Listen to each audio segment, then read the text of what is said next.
we will discuss the Indian society topics, what are the good source of study materials and how we should study these topics, right? So, first of all, we discuss about the paper 1 of GS, paper 1 of GS, right? GS का जो paper 1 है, इसमें हम क्या देखते हैं, एक history का कंपोनेंट है, ज्योग्राफी का कंपोनेंट है, इंडियन सोसाइटी का कंपोनेंट है, राइट है? This is the mainly broadly this is the 3 part of paper 1 of GS, right? As usual history का आपको पता ही है कि मॉडर्न इंडिया है, 18th century onwards, art and cultures है, ज्योग्राफी में इंडियन ज्योग्राफी है, right? And then when we are coming to society, Indian society, right? So हमारा जो क्लास का जो ड्यूरेशन या जो हमारी जो असाइनमेंट है वो इंडियन सोसाइटी पे है. So we will discuss to the Indian society. Yes please come, आइए.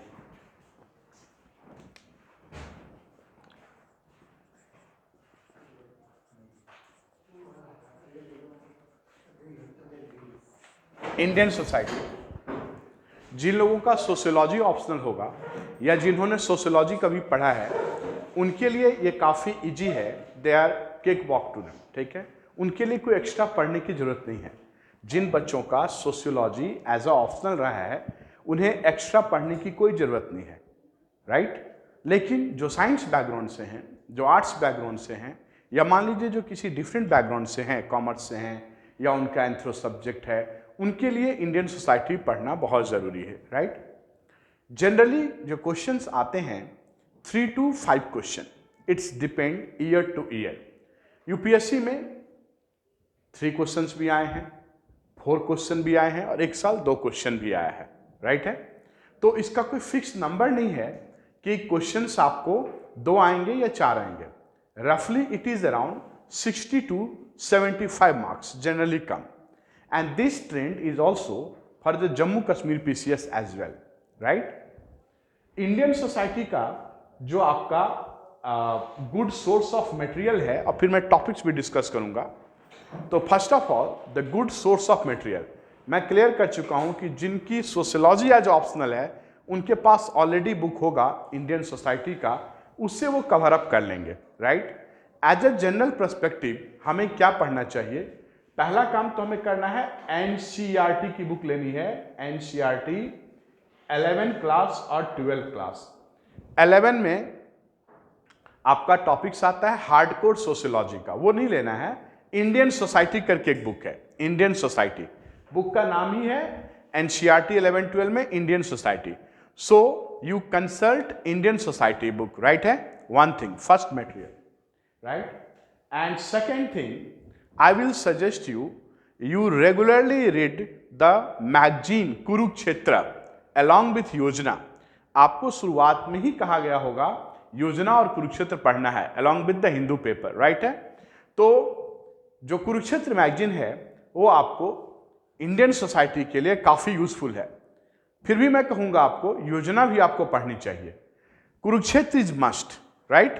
So after 11-12 class NCERT magazine Kurukshetra.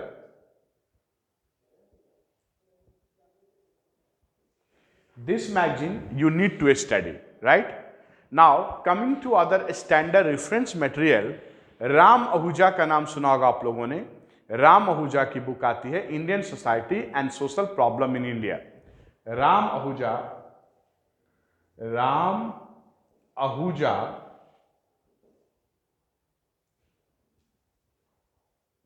Indian society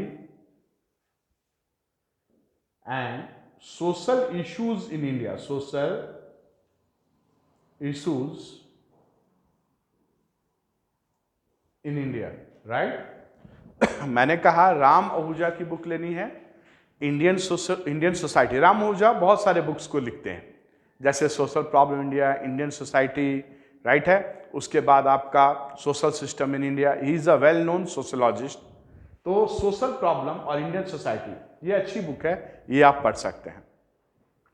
अगर गाइड पढ़ने का आप में किसी को शौक होगा कि हमें गाइड ही पढ़ना है, टेक्स्ट बुक नहीं पढ़ना है, तो पियर्सन पब्लिकेशन की बुक आती है मिस्टर एस सेंथिल कुमार की, राइट है?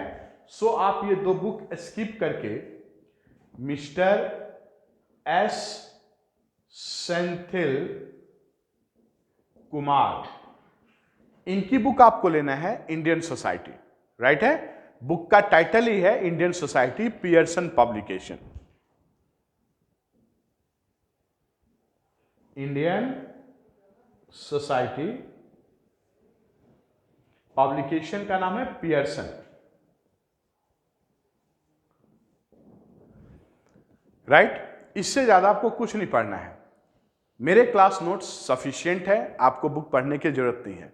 फिर भी आपकी एक इंडिपेंडेंस मेंटेन रहे, that's why I am suggesting you कि आप एक बुक को जरूर रेफर करें।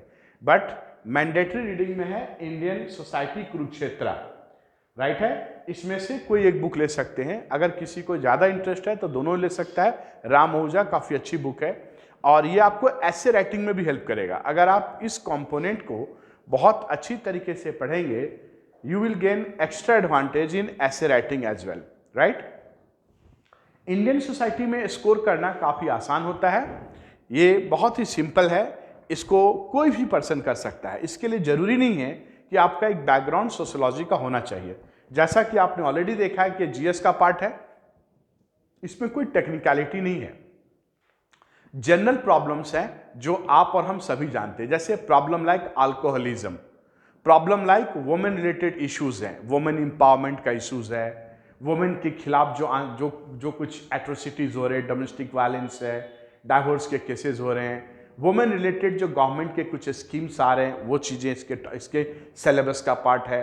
इंडियन सोसाइटी का साइलेंट फीचर है, ट्रेंड है, कास्ट सिस्टम है, अर्बनाइजेशन की क्या प्रॉब्लम्स हो रहे हैं, स्मार्ट सिटी प्रोजेक्ट क्या होता है, अर्बनाइजेशन, इंडस्ट्रियलाइजेशन, राइट, ये एक टॉपिक्स है आपका।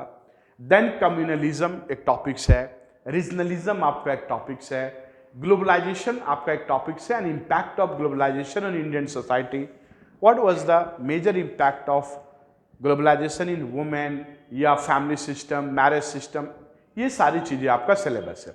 Apart from that some welfare schemes, आपने पढ़ा होगा या सुना होगा कि गवर्नमेंट ऑफ इंडिया बहुत सारे स्कीम्स लॉन्च करती हैं, बहुत सारे पॉलिसीज बना रही हैं डिप्राइव सेक्शंस के लिए, वीकर सेक्शंस के लिए।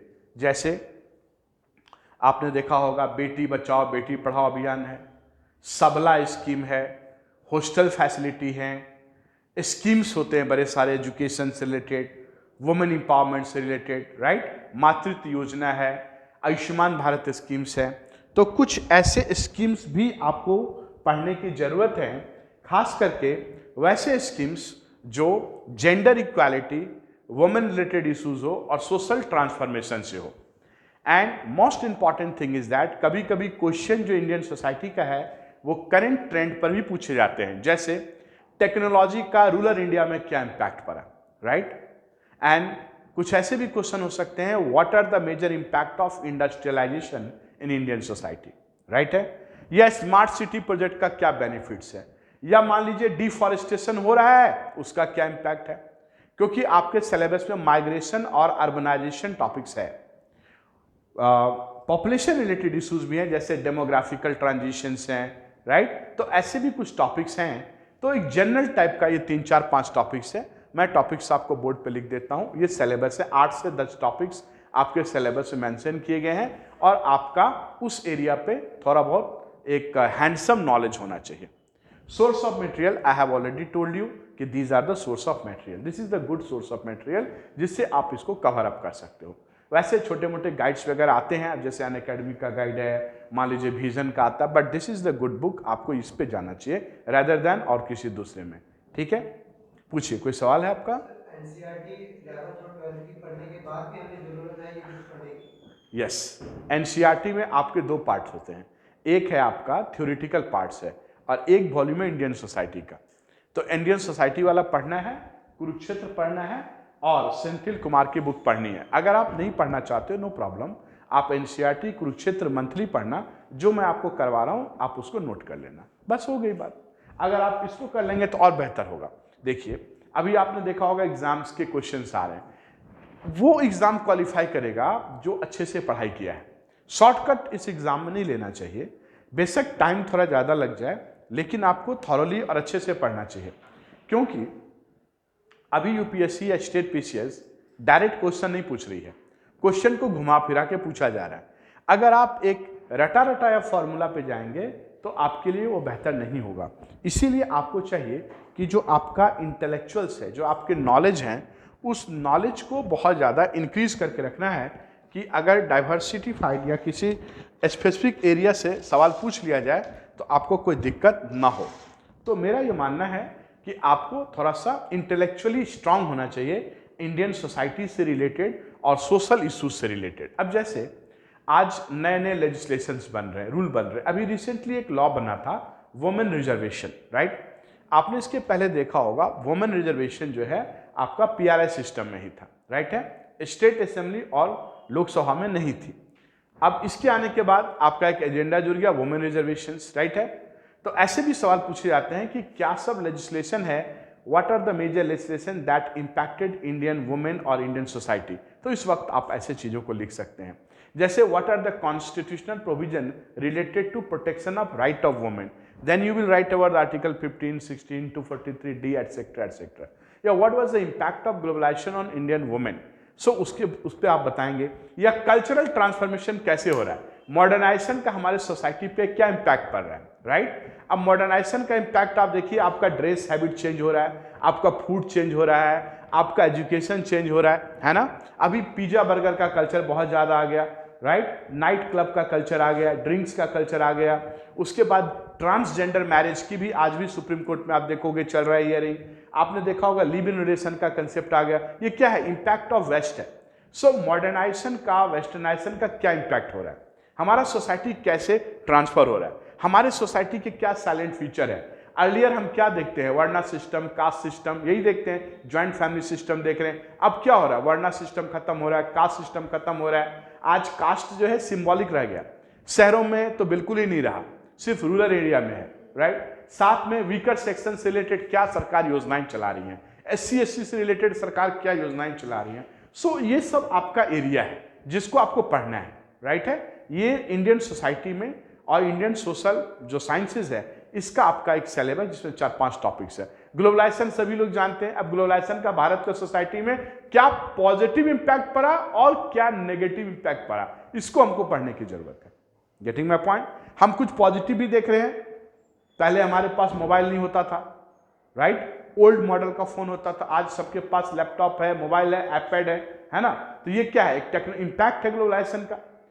और अगर हम नेगेटिव वे में देखें तो हमारा लाइफ स्टाइल चेंज हो गया, हमारा फूड हैबिट चेंज हो गया, हमारा कल्चर चेंज हो गया, है ना। 31st नाइट या फ्रेंडशिप डे या वैलेंटाइन डे इंडिया में कभी नहीं होता था, राइट है। ये 15-20 सालों में इसका इंपैक्ट बहुत हो गया, पहले ये चीजें नहीं होती थी, राइट। तो सोसाइटी पर क्या इंपैक्ट पड़ रहा मॉडर्नाइजेशन का, ग्लोबलाइजेशन का, ये आपके सिलेबस का पार्ट है।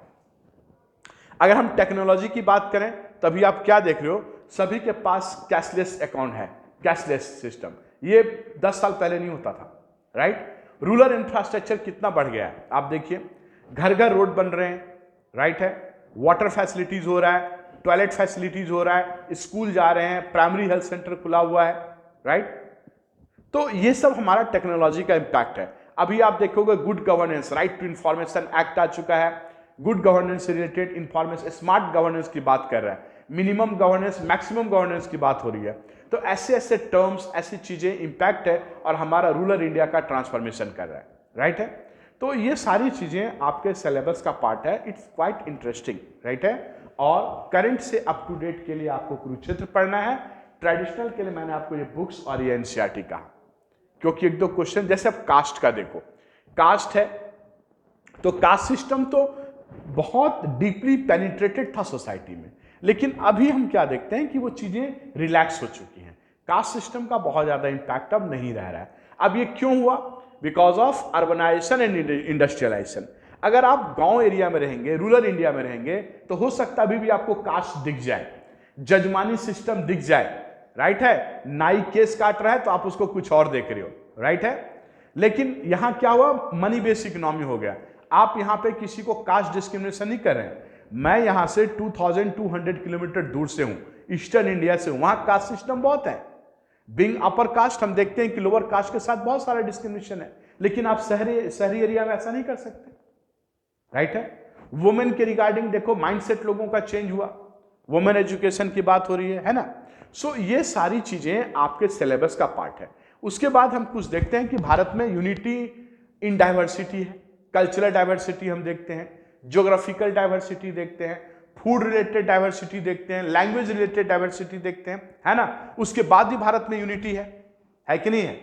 आज आपकी लैंग्वेज डोगरी है, किसी का पहाड़ी हो सकता है, मेरा उड़िया हो सकता है, मेरा बंगाली हो सकता है, मेरा गुजराती है, लेकिन फिर भी हम एक देश हैं। तो हमारा जो डाइवर्सिटी वो भी देखना है। हमारे यहाँ बहुत सारे फेस्टिवल सेलिब्रेट किए जाते हैं, होली, दिवाली, दुर्गा पूजा, लेकिन आपके यहाँ भी कुछ और होता है, ईद, बकरीद, XYZ, है ना। तो ये डाइवर्सिटी है।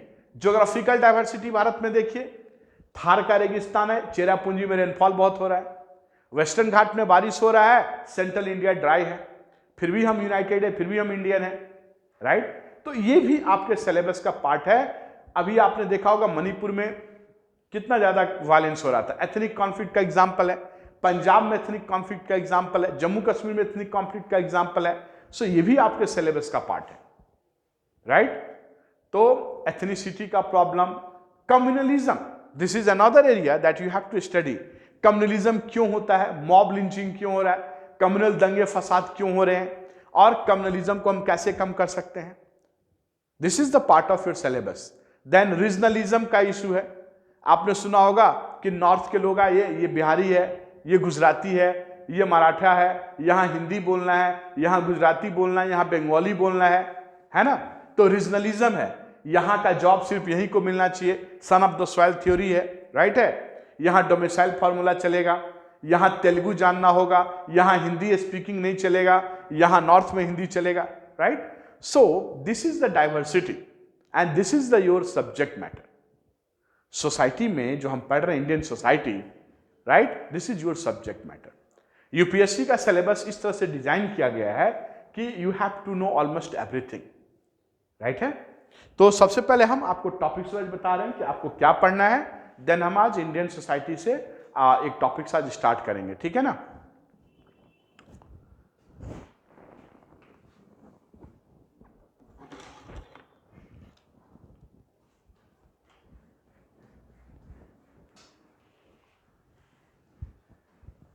जो मैंने सोर्स ऑफ मटेरियल कहा है उसी को पढ़ना है, उससे ज़्यादा नहीं पढ़ना है, क्योंकि ये बात भी सही है कि बहुत ज़्यादा पढ़ने से बहुत ज़्यादा मार्क्स नहीं आता है, और ये भी बात सही है कि पढ़ना होगा, राइट है। तो मिनिमम और मैक्सिमम वाली बात होती है, एक टेक्स्ट बुक को ही 2-4 बार पढ़ा जाए, राइट। और टेक्स्ट बुक का कोई सब्स्टिट्यूट नहीं है, ये याद रखिएगा, ना ऑनलाइन क्लासेस ना कुछ भी, क्योंकि वो आपका थिंकिंग और एनालिटिकल पावर को बढ़ाता है। When you are sitting with book, your analytical power is increasing. लेकिन जब आप कोई यूट्यूब या कुछ एक्सवाइज चैनल देखते हो, वो आपका एनालिटिकल पावर नहीं बढ़ाता है, वो आपको सिर्फ रटा रटा क्रिस्पी मटेरियल देता है। अगर एग्जाम में आया तो गुड, और नहीं आया तो वेरी बैड, वो गेम ओवर हो जाता है उस समय, राइट। तो सबसे पहले टॉपिक से इंडियन सोसाइटी में salient feature of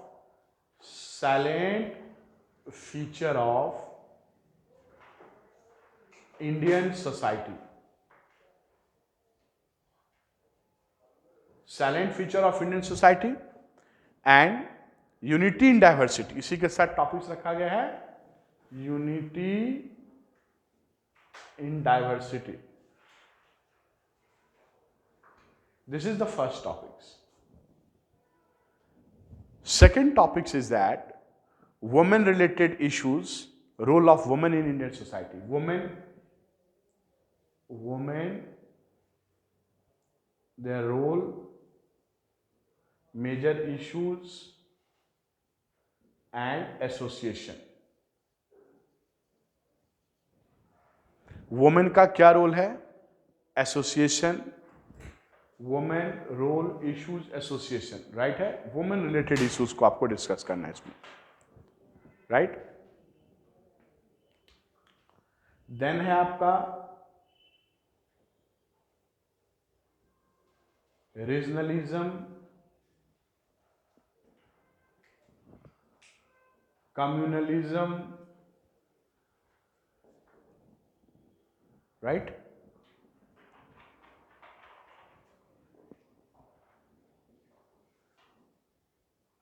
population related issues,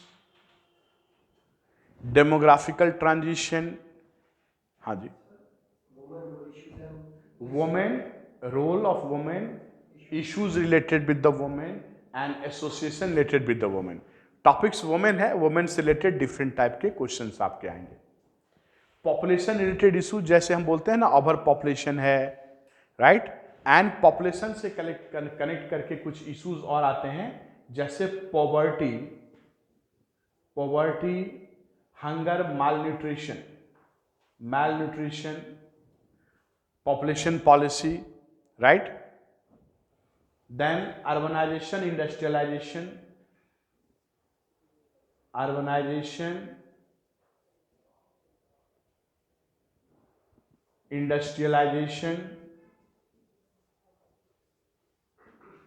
right? Then globalization, impact of globalization in Indian society, impact of globalization,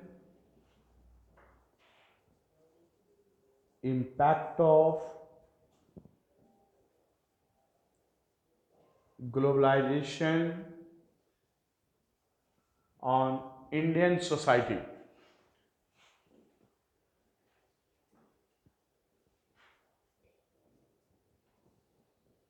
Indian society में ग्लोबलाइजेशन का क्या इम्पैक्ट हुआ.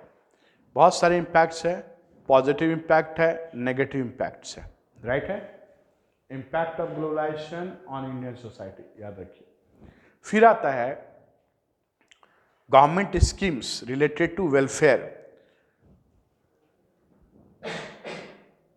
Central schemes and even central government steps related to the weaker section or vulnerable section, government welfare policy regarding that, government welfare policy regarding that, welfare policy. ठीक है, सरकार की जो योजनाएं हैं, जो पॉलिसी है डाउन टोडन के लिए, एससी के लिए, एसटीज के लिए, वुमेन के लिए, फिजिकल चैलेंज के लिए, ये सारी चीजें जो है आपको जो है इसमें देखना है. So broadly these are the topics. इससे छोटे छोटे कोई सब टॉपिक्स निकल सकता है. आपको जो आपने कभी पढ़ा होगा कॉन्स्टिट्यूशन, उसको भी आपको यहाँ पे यूज करना है. मैं आपको बता दूं कि आप किस एरिया को बहुत स्ट्रांगली अच्छे से थोड़ा परिभाषित कीजिएगा. अब जैसे ट्राइब बीच में आ सकता है, जैसे कास्ट और ट्राइब का भी इशू आता है, कास्ट और ट्राइब, ठीक है, ये भी एक इशू आ सकता है. National commission for schedule caste, schedule tribe, इसके भी रोल फंक्शन आ सकते हैं जो आपने गवर्नेंस में देखा है. तो टॉपिक्स को इंटरकनेक्ट करके पढ़ना है. और कॉन्स्टिट्यूशन में, हमारे कॉन्स्टिट्यूशन में कौन कौन से आर्टिकल्स प्रोविजन हैं जो वुमेन को या मान लीजिए वीकर सेक्शन को, माइनॉरिटीज को प्रोटेक्शन करते हैं. जैसे आपने पढ़ा आर्टिकल 15, 16, 29. तो ऐसी चीजें भी आपको पता होनी चाहिए. जब हम कम्युनलिज्म, दंगे वगैरह की बात करेंगे तो आपके पास केस स्टडी में गोधरा होना चाहिए, आपके पास केस स्टडी में एंटी सिख राइट होना चाहिए 1984 का, राइट. जब हम एथनिक रिलेटेड प्रॉब्लम को पढ़ेंगे तो पंजाब का एग्जाम्पल होना चाहिए, मणिपुर का एग्जाम्पल होना चाहिए, राइट है. तो मैं आपको ये बताने की कोशिश कर रहा हूं कि जो आपके सिलेबस में है, जो आप पढ़ रहे हैं, उसी को इसमें प्रेजेंट करना है, राइट है, उसी को प्रेजेंट करना है. अब वुमेन रिलेटेड इशू आपने भी पढ़ा होगा, बेटी बचाओ बेटी पढ़ाओ, राइट. अब उससे रिलेटेड कुछ scheme, national commission for women है, सबला स्कीम है, ICDS स्कीम्स है, राष्ट्रीय पोषण अभियान है, मातृत्व योजना है, राइट है. थोड़ा 2 कदम और एक्सटेंड हो जाना है, इससे आपका एक टॉपिक्स हो जाए. Globalization everybody knows that. अब वुमेन के ऊपर क्या इंपैक्ट हुआ, राइट है, या भारत सरकार ने आजादी के बाद कौन कौन से लॉ बनाए जिससे महिलाएं इंपावर हुई हैं, एक जनरल में आप बता दो. आफ्टर या post independent India, what type of law that was passed by the government of India for empowerment, for the protection of right of women. चलिए मान लिया, लेकिन लॉ नहीं है वो, एक कमीशन है, 1992 में बना, मान लिया. फिर कोई और बॉडी, कोई लॉ, कोई लेजिस्लेशन, कोई कानून जो भारत सरकार ने बनाया हो, भारत के पार्लियामेंट ने बनाया हो, और वो आपको जो है इंपावर करता, महिलाओं को इंपावर करता है। कोई लॉ बताओ, बहुत लॉज है, यू नो दैट, बहुत सारे लॉज हैं आजादी के बाद बनाए गए हों। बिफोर इंडिपेंडेंस ही बोल सकते हो, after independence, women related laws, legislations. सोचिए, you know that, everybody knows that. कोई ऐसे लॉज, ऐसे कानून जो महिलाओं के राइट से रिलेटेड है, वुमेन रिलेटेड राइट से रिलेटेड है, बोलो बच्चे। जैसे एमजी नरेगा में जो लेबर्स हैं उनमें से 1/3 जो है वो प्राइवेट। चलो मान लिया जाए, मान लिया, ठीक है, एमजी नरेगा में। कोई और लॉ बहुत पॉपुलर है, अगर बिफोर इंडिपेंडेंस जाओगे, ईश्वरचंद विद्यासागर, राजा राम मोहन राय क्या किए थे? सती प्रथा, widow remarriage, civil marriage act, ये सब था। आजादी के बाद देखो, marriage act, special marriage act, dowry act, domestic violence act, है ना, ऐसे बड़े सारे लॉज हैं। तो ये सारी चीजें आपका सिलेबस है, इसको पढ़ना है। आज हम लोग एक टॉपिक्स को डिस्कस करेंगे, इंडियन सोसाइटी, राइट है, कि भारत के जो सोसाइटी है उसका क्या ट्रेंड है और क्या चीज उसके अंदर आएगा जो हमें पढ़ना है। What are the feature of Indian society, right.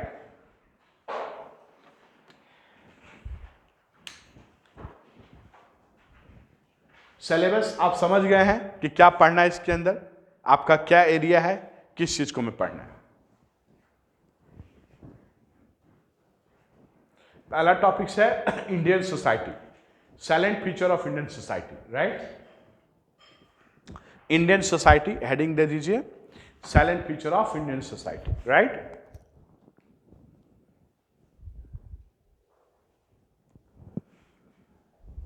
Okay, before writing please try to understand what I am explaining. Indian society जो है आपका, अगर हम थॉरोली एनालाइज करें तो क्या देखते हैं कि ट्रांसफॉर्मेशन हो रहा है, राइट। एंशियंट एज को आप देखो, वैदिक सिविलाइजेशन, राइट है, इंडस वैली सिविलाइजेशन। मेडाइवल आते आते invasion from Muslims, middle east, Mohammad Ghaznavi, Mohammad Ghori, Akbar का रेजिम आ रहा है। फिर ब्रिटिश एरा, ब्रिटिश एरा सबसे ज्यादा हमें ट्रांसफॉर्म किया है। तो भारत के सोसाइटी का इन सब चीजों का एक कल्मिनेशन है। तो भारत की सोसाइटी में हम जो पहले देखेंगे साइलेंट फीचर में, पहले तो देखेंगे फिलॉसफिकल बेस है, आइडियोलॉजिकल बेस है, फिर हम देखेंगे रिसेंट ट्रेंड क्या हुआ, और उसके साथ हम ये एनालाइज करेंगे कि डाइवर्सिटी इन यूनिटी और यूनिटी इन डाइवर्सिटी, हम लोग कैसे culturally, language wise, religion wise, region wise diverse हैं, and despite that we are united, right. So पहले सेगमेंट, भारत की सोसाइटी एक प्लूरल सोसाइटी है, डाइवर्सिफाइड सोसाइटी है, एंड एक प्रोग्रेसिव सोसाइटी है, राइट। आपने देखा होगा हमारे सोसाइटी में बहुत सारे जो है एबिल्स थे, राइट। अगर आप देखो, जब आपने हिस्ट्री पढ़ा होगा तो आपने देखा होगा कि वैदिक सिविलाइजेशन, पहले सती प्रथा नहीं था, चाइल्ड मैरिज नहीं था, विडो रीमैरेज नहीं था, ये लेटर फेज में आया है, राइट है, और बहुत ज्यादा इंस्टीट्यूशनलाइज हुआ मेडाइवल एज में, स्पेशली सती प्रथा, सती सिस्टम, राइट है, पर्दा सिस्टम, चाइल्ड मैरिज, राइट। और जैसे जैसे फिर ब्रिटिशर आते गए तो हमने देखा रिफॉर्म, मैरिज एज को बढ़ाया गया, सिविल मैरिज एक्ट पास किया गया, वुमेन एजुकेशन की गई। सो हमारी सोसाइटी पहले मॉडर्न थी, बाद में थोड़ा रिग्रेसिव हुआ, फिर से हम प्रोग्रेसिव की तरफ बढ़े हैं। हमारे सोसाइटी में अगर हम फिलॉसफिकल बेसिस देखेंगे तो आप सभी जानते हैं कि पुरुषार्थ का कंसेप्ट था, राइट है, वर्णा सिस्टम का कंसेप्ट था, है ना, वर्णा सिस्टम है, पुरुषार्थ है, जैसे कामा, अर्थ, मोक्षा, ये सब तो आपने सुना होगा, ये सब हमारे बेसिस है सोसाइटी का, राइट। हमारा सोसाइटी स्पिरिचुअलिज्म के ऊपर था, अध्यात्म में बिलीव करता था, एजुकेशन में बिलीव करता था। हालांकि मॉडर्न टाइम में मॉडर्निटी और ट्रेडिशन दोनों का मिक्सअप है, लेकिन पहले हम ज्यादातर ट्रेडिशन के ऊपर बिलीव करते थे। हमारे सोसाइटी में मेटेरियलिज्म का कम इम्पैक्ट था, हम लोग स्पिरिचुअल थे, हम मोक्ष की तरफ जाते थे। हमारे रिलीजन में, हिंदू सोसाइटी में आप क्या देखते हो, मोक्ष इज अ प्रायोरिटी, राइट है, अर्थ, कामा और मोक्षा, राइट, ये चीजें हैं। वर्णा सिस्टम था, वर्णा सिस्टम, ब्राह्मण, क्षत्रिय, शूद्राज, वैश्य, ऐसे धर्म थे। फिर उसके बाद हम देखते आश्रम सिस्टम, ब्रह्मचर्य, गृहस्थ, वानप्रस्थ, है ना, ये चीजें हम देखते हैं। धीरे धीरे वर्णा सिस्टम कास्ट का फॉर्म लेने लग गया और फिर हम कास्ट को खत्म करने की बात कह रहे हैं, राइट। तो हमारी सोसाइटी में हम देखेंगे कि एक ट्रेडिशनल बेसिस है, फिर एक जो ट्रेडिशनल का दो पार्ट है, फिर हम आपका मॉडर्न बेसिस देखेंगे, राइट। हमारी सोसाइटी में संस्कार की बातें थी, आपने सुनो पढ़ा होगा 16 संस्कार थे, राइट है। फिर आता है ऋण की बात, ऋण, देव ऋण, ऋषि ऋण, भूत ऋण, ऐसे बड़ी सारी चीजें हैं। सो ट्रेडिशनल जो हमारा सोसाइटी है हम उसको देखेंगे और उसके बाद क्या चेंज आया, राइट। तो सबसे पहले the basis of Indian society, अब आप लिख सकते हैं पॉइंट सर, पहले लिखो the basis of Indian society. What are the major basis? The basis of Indian society, basis of Indian society,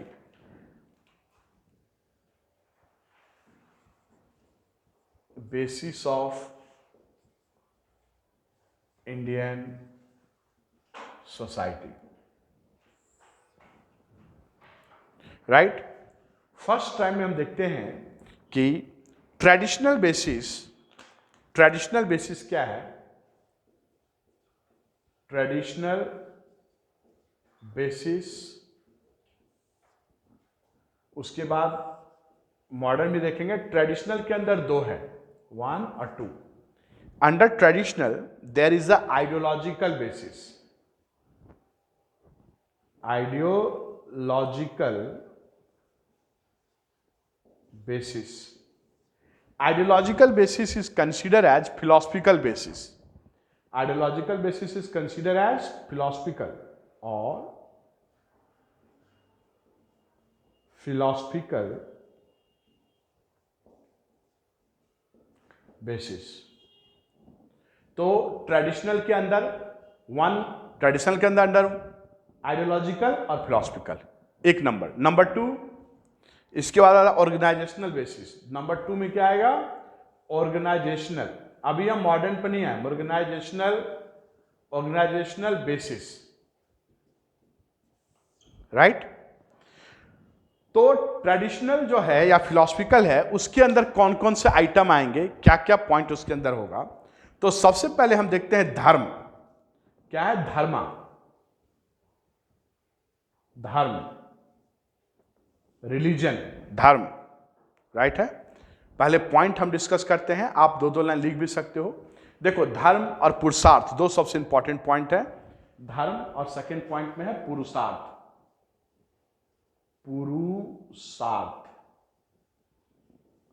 धर्म का हमारे लाइफ में सबसे इंपॉर्टेंट है। Dharma is the basis of our society, it is a part of life. Dharma जो है सबसे important है। हम सुबह से शाम तक धर्म में इन्वॉल्व हैं।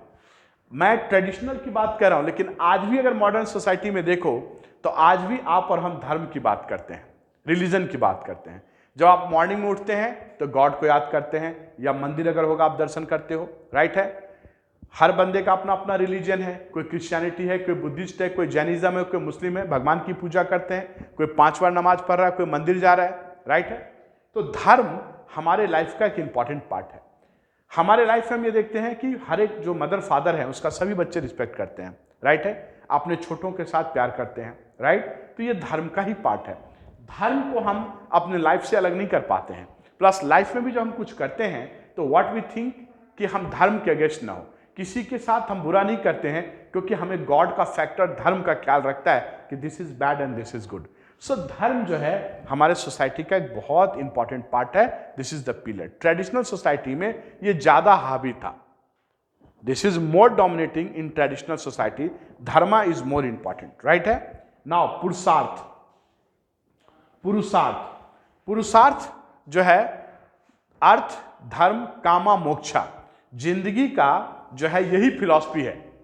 अर्थ कलेक्शन करना, मनी एक्वायर करना। आज आप KS IS बनना चाहते हो, you want a good money, stable money, right है। कामा, डिजायर। हर एक बंदे का लाइफ में डिजायर होता है कि अच्छी नौकरी मिल जाए, अच्छा बीबी मिल जाए, अच्छा हस्बैंड मिल जाए, अच्छे घर हो जाए, अच्छी गाड़ी हो जाए। दिस इज क्या? डिजायर, कामा, आपकी इच्छाएं हैं, राइट है। एंड अंत में हर एक बंदा जब लाइफ में बूढ़ा होता है तो उसको मोक्ष की प्राप्ति होती है कि हमें जिंदगी से इन चीजों से अंत होके गॉड के पास समझाए। So artha dharma kama moksha, this is the pillar, right है। धर्म अर्थ कामा मोक्षा, ठीक है। कामा मतलब डिजायर, आपकी इच्छाएं। अभी आपकी इच्छाएं हैं इसीलिए आप यहां बैठे हैं। नौकरी तो आपको मिल सकता है, लेकिन आपकी इच्छा है कि ब्यूरोक्रेट बन जाए, डीसी का जॉब अच्छा है, आईएएस बन जाए, आईपीएस बन जाए, सोसाइटी में कुछ नाम होगा, राइट है। सो क्या ये डिजायर है?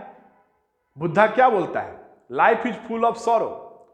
ये हमारा डिजायर ही, गीता में क्या है फिलॉसफी? डिजायर, इच्छाएं ही हम इस तरह से लाते हैं और हमें दुख भी होता है, अरे एग्जाम अच्छा नहीं हो यार, फेल कर गया, फिर दोबारा देंगे, ओ यार गर्लफ्रेंड नाराज हो गई, ओ यार बीवी नाराज है, बच्चे चले गए, मैं खुद भाग गया जी।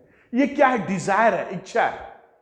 तो डिजायर, पैसे का नुकसान हो गया, कोई आईपीएल खेल के नुकसान कर लिया, कोई ड्रीम 11 में पैसा लगा के नुकसान कर लिया, कोई फायदा कर लिया, अरे यार बड़ा हैप्पी हो गया मैं तो एग्जाम पास कर लिया, राइट। ये इच्छाएं हैं, सो डिजायर। सो फिलोसफिकल बेसिस में हम देखते हैं कि डिजायर इज इंपॉर्टेंट, पुरुषार्थ इसी को बोलते हैं, और हर एक बंदा ये अपने लाइफ में ये करता है, राइट।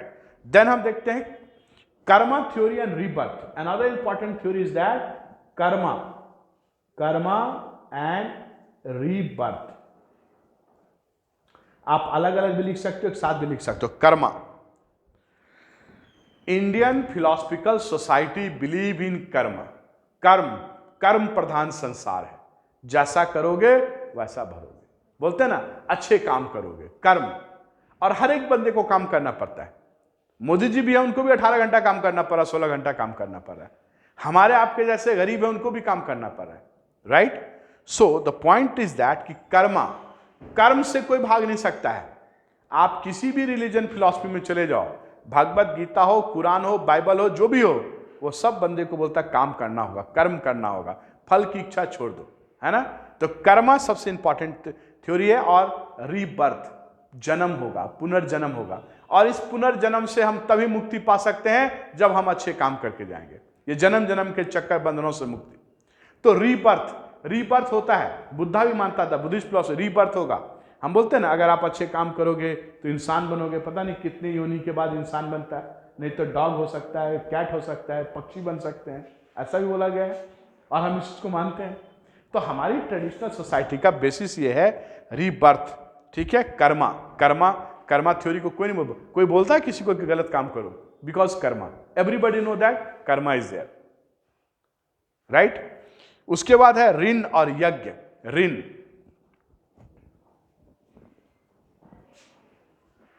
ऋण उसी के साथ एंड यज्ञ YAJ,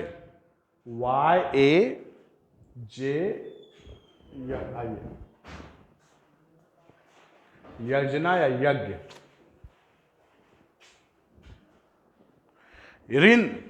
ऋण का मतलब आपने गुरु का ऋण लिया है, पितृ ऋण होता है, गुरु ऋण होता है, ऋषि ऋण होता है, भूत ऋण होता है। बोलते हैं ना, पूर्व जन्म के कर्म है, ये भोग रहे, वो ऋण है, कर्मों का ऋण हम भोग रहे हैं। माता पिता का ऋण है, हम उससे कैसे निकलते हैं? जब हमारी मैरिज होते हैं, हम बच्चे पैदा करते हैं तो हम उससे निकलते हैं। ऋषि ऋण क्या होता है? जब हम बच्चों को शिक्षा देते हैं। हमें भी गुरु ने शिक्षा दिया। पुराने टाइम में तो ओरल शिक्षा होता था, गुरुकुल में जाके पढ़ाई होती थी। आज तो शिक्षा मॉनेटरी बेस हो गया, गुरु भी रुपया के चक्कर में है, ठीक है। चलो ठीक है, मेटलिस्टिक होना चाहिए, पुराने टाइम में ऐसा नहीं था, राइट। तो हम ऋषि ऋण से कब मुक्त होते हैं? जब हम बच्चों को शिक्षा देते हैं। आपके माँ बाप आपको शिक्षा देके ऋषि ऋण से वो ऋण होते हैं, क्योंकि उनके माँ बाप ने उनको शिक्षा दिया था। तो ये कॉन्टिन्यूटी चलता रहता है। भूत ऋण, इवन की शास्त्र में बोला गया है कि पशु पक्षियों का भी ऋणी हम लोग हैं, जानवरों के भी ऋणी हैं। तो हम अपने कर्मों से इनसे निकालते हैं। ये हमारा ओल्ड मैथोलॉजी कह रहा है। संस्कार, 16 संस्कार होते हैं। संस्कार सुना होगा, 16 संस्कार। जब कोई बच्चा होता है तो छोटा सा का कान छिड़ा, ये हिंदू सोसाइटी की बात हो रही है। मैरिज होता है, अंत्येष्टि होता है, लास्ट संस्कार बोलते हैं ना, इसका अंत्येष्टि हो गया, मर गया, दाह संस्कार हो गया। उपनयन संस्कार है, मैरिज के बाद लड़की घर आती है, चूड़ा कर्म संस्कार है। 14 से 16 संस्कार बताए गए हैं और हम करते हैं। जैसे बच्चों में उपनयन हुआ होगा, मुंडन होता है बच्चों में।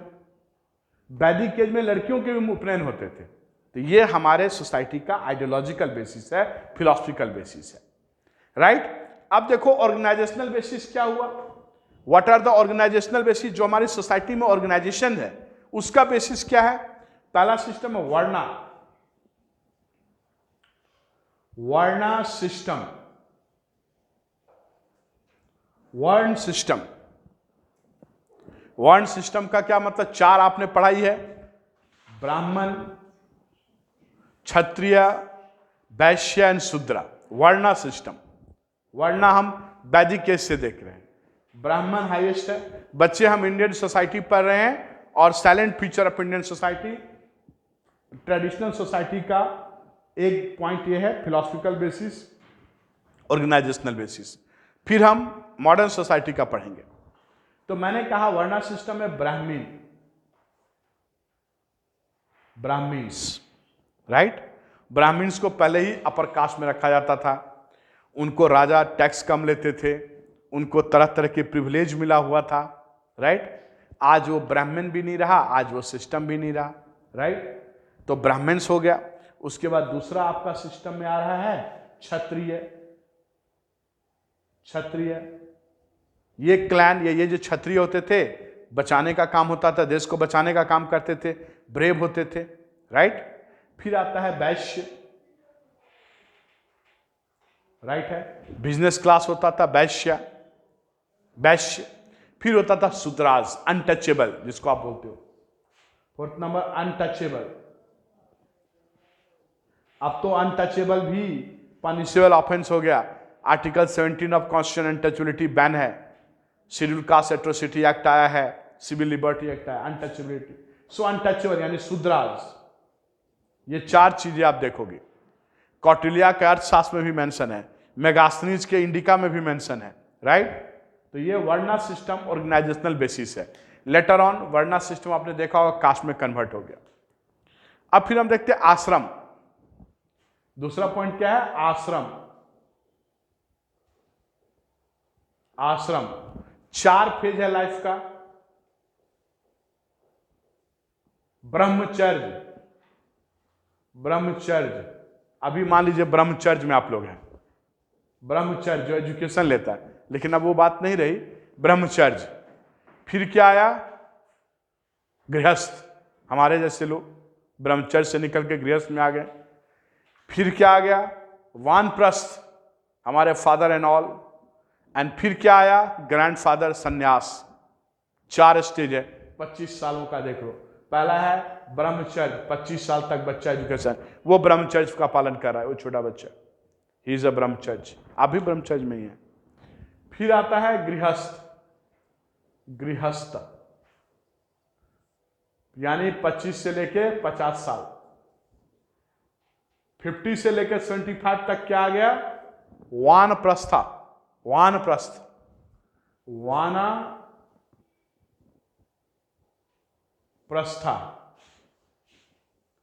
एंड 75 के बाद सन्यास। ये चार स्टेज है, सन्यास 75 to 100। This is the 4 stages. मैंने कहा पहले ब्रह्मचर्य, फिर हो गया है आपका गृहस्थ आश्रम, मैरिज लाइफ, फिर वानप्रस्थ, और फिर आ गया आपका सन्यास। चार स्टेज आपके लाइफ का है। 25-25 साल, 25 ईयर का हम स्टेज माने तो, राइट बच्चे।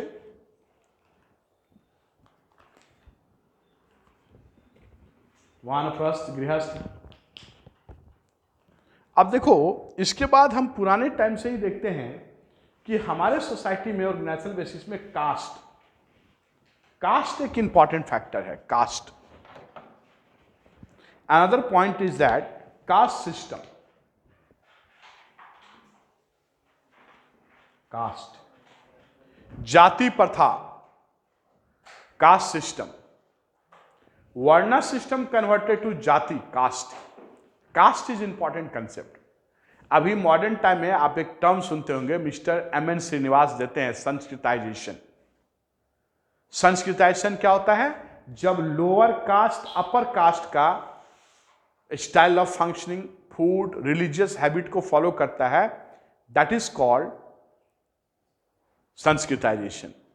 M.N.. Srinivas is very famous sociologist, जैसे एंद्रे बित्तल का नाम सुना होगा, इरावती खरवे का नाम सुना होगा, राधा कमल मुखर्जी का नाम सुना होगा। ये लोग इंडियन सोशियोलॉजी पे बहुत ज़्यादा काम किया। जोगेंद्र सिंह का नाम है, तो ये लोग अच्छे काम किए हैं। तो कास्ट सिस्टम भारत में इंस्टीट्यूशनलाइज है, लेकिन अभी रिसेंट टाइम में एक टर्म आया है संस्कृताइजेशन, कि लोअर कास्ट अपर कास्ट का ट्रेडिशन प्रैक्टिस फॉलो करता है, इस उम्मीद में कि भारत में 50 साल बाद 100 साल बाद वो भी अपर कास्ट की तरह ट्रीट किए जाएंगे। हमारा जो कास्ट सिस्टम है इंडोगैमी है, क्लोज्ड है, बाय बर्थ है, आप चेंज नहीं कर सकते हो। हालांकि मॉडर्न टाइम में कास्ट ने क्लास को रखा है, क्लास इज मोर इंपॉर्टेंट। आपके पास पैसा है, you will be well recognized, caste does not matter. Caste present time सिर्फ पॉलिटिकल इशू रह गया है, caste based census, caste based reservation. So जो हमारी सोसाइटी है, caste still very important. Rajni Kothari caste politics in India पे लिखते हैं। तो कास्ट का मतलब है जाति। हमारा समाज जाति में बंधा हुआ है, जाति, उपजाति, ब्राह्मण, क्षत्रिय, शूद्राज, नाई, तेली, मोची, ऐसे सब कास्ट वगैरह है, राइट है। हालांकि कास्ट सिस्टम को आज लोग फॉलो नहीं कर रहे हैं, प्रैक्टिस नहीं हो रहा है, कास्ट सिस्टम डिटोरिएटेड हो चुका है, लेकिन फिर भी भारत में कास्ट एक तरह से इंस्टीट्यूशनलाइज है। At least in rural India you will C caste system is very prominent. वहां पे अभी भी हो रहा है, फूड डिस्क्रिमिनेशन हो रहा है, अभी भी वाटर डिस्क्रिमिनेशन हो रहा है। पहले क्या होता था, आप कॉन्स्टिट्यूशन के आर्टिकल 15 को देखिए, क्या कहता है, untouchability, public places, shopping center, mall, theatre, movie, bathing ghat. पहले ठाकुर का कुआं होता था, लोग वहां नहीं जाते थे, राइट है। रास्ते पे अगर चल रहा है कोई दलित या ऐसी, तो उसको रास्ते को क्लीन किया जाता था, उसका शुद्धिकरण होता था। अभी कुछ दिन पहले बिहार में जीतन राम मांझी, जो कि फॉर्मर चीफ मिनिस्टर थे, किसी मंदिर में चले गए तो उस मंदिर का शुद्धिकरण किया गया। He was the CM, former chief minister, because he belong to the lower caste. और उसके बाद देखिए इस तरह की चीजें हुई, तो हमारे आपके जैसे लोगों के साथ क्या होगा। तो भारत में कास्ट सिस्टम बहुत ज्यादा इंस्टीट्यूशनलाइज था। कास्ट सिस्टम भी हमारे जो फिलोसफिकल बेसिस है, ट्रेडिशनल सोशल बेसिस का कैरेक्टर्स है, राइट है। फिर हम देखते हैं आपका ज्वाइंट फैमिली सिस्टम क्या है, joint family system, right. Joint family system, joint family system.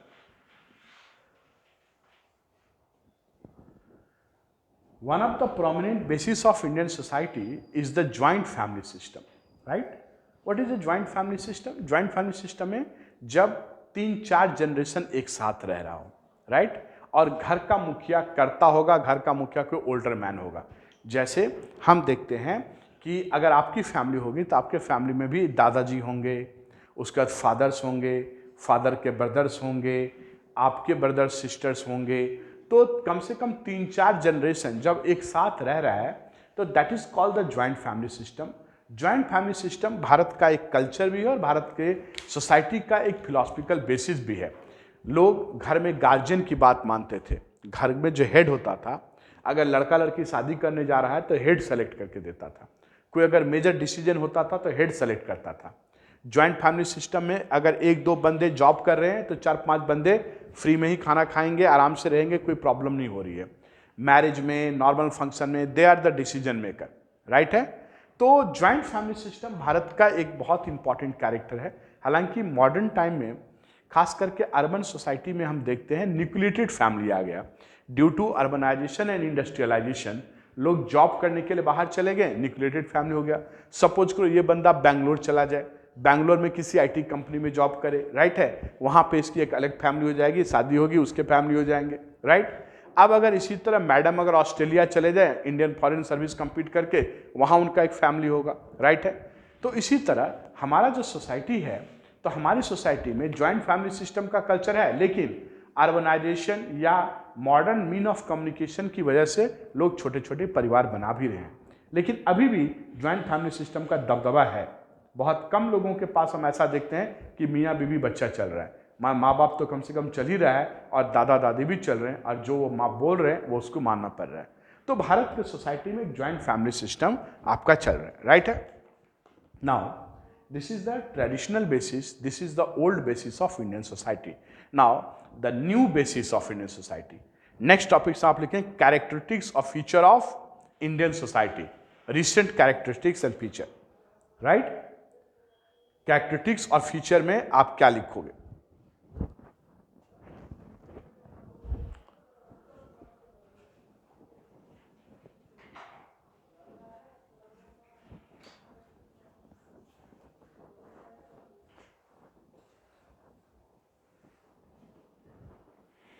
First of all what we see the point is secularism. हमारी सोसाइटी में एक ट्रेंड आ गया है सेक्युलरिज्म का. Secularism, right? Secularism. The recent trend of Indian society is that secularism. Bharat में diverse language है, diverse culture है, तो एक सेक्युलर आइडेंटिटी है, राइट? ईद हो, दिवाली हो, फेस्टिवल हो, हम लोग एक साथ सेलिब्रेट करते हैं. तो सेक्युलरिज्म का कंसेप्ट है. हमारा जो मॉडर्न कॉन्स्टिट्यूशन है, हमारे जो नए नए लॉज हैं, सेक्युलरिज्म को बढ़ावा दे रहे हैं. सो भारत का सोसाइटी सेक्युलर सोसाइटी हो गया, ये भी आप कह सकते हो.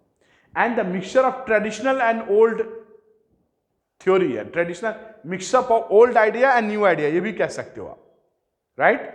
Then important trend is that equality and freedom. Equality and freedom. Equality और फ्रीडम है हमारे सोसाइटी में जो मोस्ट इंपॉर्टेंट कैरेक्टर. अभी नया ट्रेंड हो रहा है फ्रीडम और इक्वालिटी. जेंडर इक्वालिटी अभी आप देखेंगे. पहले क्या होता था? महिलाओं के साथ डिस्क्रिमिनेशन होता था एडुकेशन के मामले में, फूड के मामले में, न्यूट्रिशन के मामले में, सोशल लेवल पे. अब इक्वालिटी हो रहा है. लड़का लड़की दोनों स्कूल जाएगा, दोनों आईएएस बनेगा, दोनों पढ़ेगा. फ्रीडम दिया गया है आपको. पहले महिलाएं पढ़ने के लिए बाहर नहीं जाती थी, आज महिलाएं जा रही. जॉब नहीं करती थी पहले महिलाएं. Now women are doing job, they are doing the good things, right? So equality and freedom is another concept. Most important character is that the class system. Bharat के समाज में अगर हम नया ट्रेंड देखें तो न्यू ट्रेंड क्या आ रहा है? कास्ट नहीं, class. Caste overshadow by the class. Upper class, lower class, rich class, poor class. Class एक इंपॉर्टेंट है. Money is the matter.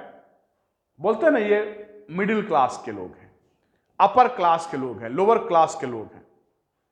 अभी ट्रेंड क्या हो गया? आईएएस लड़का आईएएस लड़की से शादी करेगा, डॉक्टर डॉक्टर से शादी करेगा. They are not looking whether this caste और दैट कास्ट. रिलीजन भी नहीं देख रहे हैं. क्यों?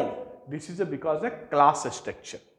So economy is dominating in present time. What we see, the economical factor is dominating, money is dominating, your rank, your position is dominating.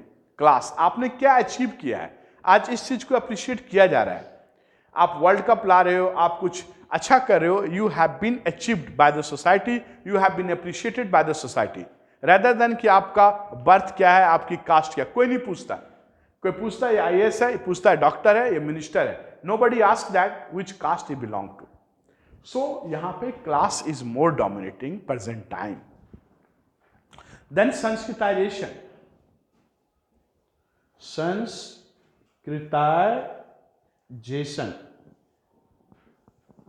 Sanskritisation, right? Sanskritization क्या हो रहा है? Sanskritization, again I am repeating, when lower caste try to achieve the higher caste rituals, food, dress, habit, that is called the Sanskritization. First time Sri M.N. Srinivas ji has given this idea in Mysore Coorg district. और उन्होंने cast का सर्वे किया, study किया. वहाँ पर इनको ये idea लगा कि इन्होंने फाइंड आउट किया कि भारत में संस्कृताइजेशन की प्रक्रिया बहुत तेजी से चल रही है. The process of sanskritization has been increasing. Sanskritization की जो प्रक्रिया है, जो प्रोसेस है, बहुत तेजी के साथ आगे बढ़ रहा है. राइट है? संस्कृताइजेशन का एक जो फिलॉसफी है वो बहुत आगे बढ़ रहा है. लोअर कास्ट के लोग इस एक्सपेक्टेशन से कि आने वाले वर्षों में, आने वाले सालों में हम क्या करेंगे कि we will be upper caste. इस तरह की चीज़ें, उनका food habit, dress, dress sense, education, ये संस्कृताइजेशन है. Lower caste trying to be upper caste, right. ये भी हमारा सिस्टम है. Then modernisation. मॉडर्नाइजेशन, इस पे जोगिंदर सिंह जी ने बहुत अच्छा लिखा है. मॉडर्नाइजेशन, मॉडर्नाइजेशन हमारे थॉट्स में मॉडर्न व्यूज, मॉडर्न आइडिया, जैसे हम बोलते हैं टेक्नोलॉजिकल ग्रोथ हुआ, टेक्नोलॉजिकल ग्रोथ आया, एक मॉडर्नाइजेशन से साथ में रैशनल आउटलुक, रैशनलिटी आई. क्या आई? रैशनलिटी आ गया, रैशनल थिंकिंग आ रहा, rationality. People become rational, more scientific, rational, right. Rationality, empathy term जुड़ा, empathy, rationality, technological growth, empathy, right. Modern ideas, modern views आए, कास्ट सिस्टम को कम करने की बात हो रहे हैं. वेस्ट का भी इंपैक्ट है. वेस्ट जो भारत में 140 ईयर तक जो रूल किया, उससे भी हम देखते हैं कि बहुत सारे एरियाज में, बहुत सारे फील्ड में मॉडर्नाइजेशंस आए, मॉडर्न थॉट्स आए. जैसे हम देखते हैं democracy, Republic, gender equality. Bharat में डेमोक्रेटिकल आइडियाज का इस्टेब्लिशमेंट हुआ, right. This is the modern thought, right. So Indian society also moving toward the modernization. Modernization is also important character of Indian society. Okay? चलो इतना मुझे बताइए आप, फिर हम आगे पॉइंट इस पे लिखवा रहे हैं कि क्या क्या हमारे सोसाइटी में और चेंजेस आए, राइट. हम लोग क्या पढ़ रहे हैं? इंडियन सोसाइटी पढ़ रहे हैं, और इसमें हम silent feature of Indian society देख रहे हैं. अभी हम साइलेंट फीचर पर ही हैं. हमने देखा ट्रेडिशनल बेसिस और मॉडर्न को हम ऑब्जर्व कर रहे हैं.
पुरुषार्थ, हाँ.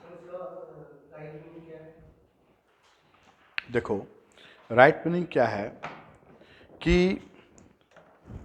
हर एक पुरुष के लाइफ में, यानी कि जो भी इंडिविजुअल्स है, उनको इसके लिए काम करना है. उसका एक I mean they have to work towards that.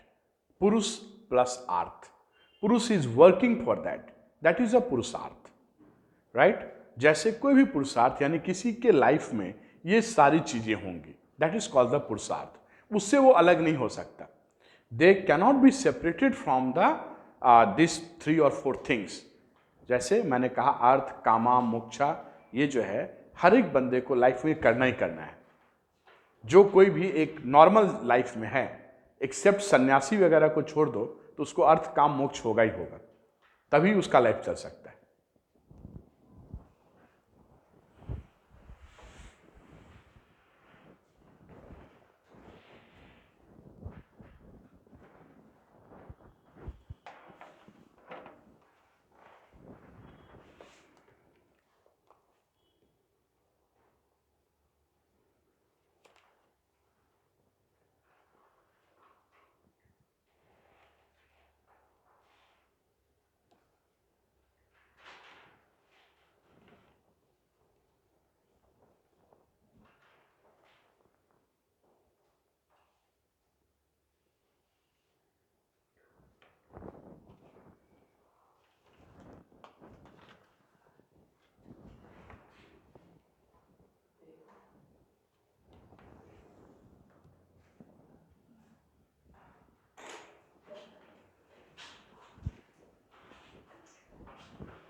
नहीं, 2-3 लाइन में आपका आंसर करना है, बहुत ज़्यादा डीप में नहीं जाना है। 2-3 लाइन में आप लिख लो, जो मैंने पॉइंट्स बताए हैं आपको 2-3 लाइन में, बिकॉज आपके आंसर मैक्सिमम 200 वर्ड्स हैं, 150 टू 225 वर्ड्स है, यानी 2 पेज से ज़्यादा तो आप लिख ही नहीं सकते हो।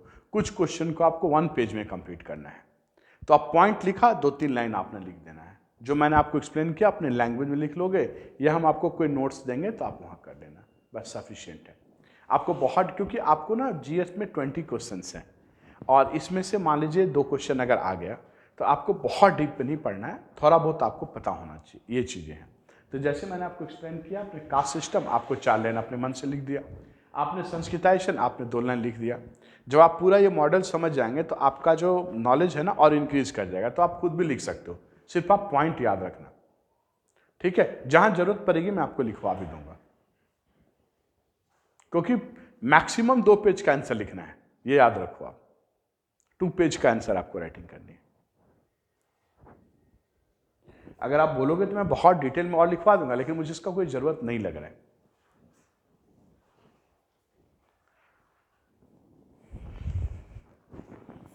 क्या बोलोगे बच्चे, इंडियन सोसाइटी में क्या डाइवर्सिटी है? कुछ डाइवर्सिटी है भारत की सोसाइटी में? कुछ डाइवर्सिटी है? Is there any diversity in Indian society? क्या दिख रहा है भारत की सोसाइटी में?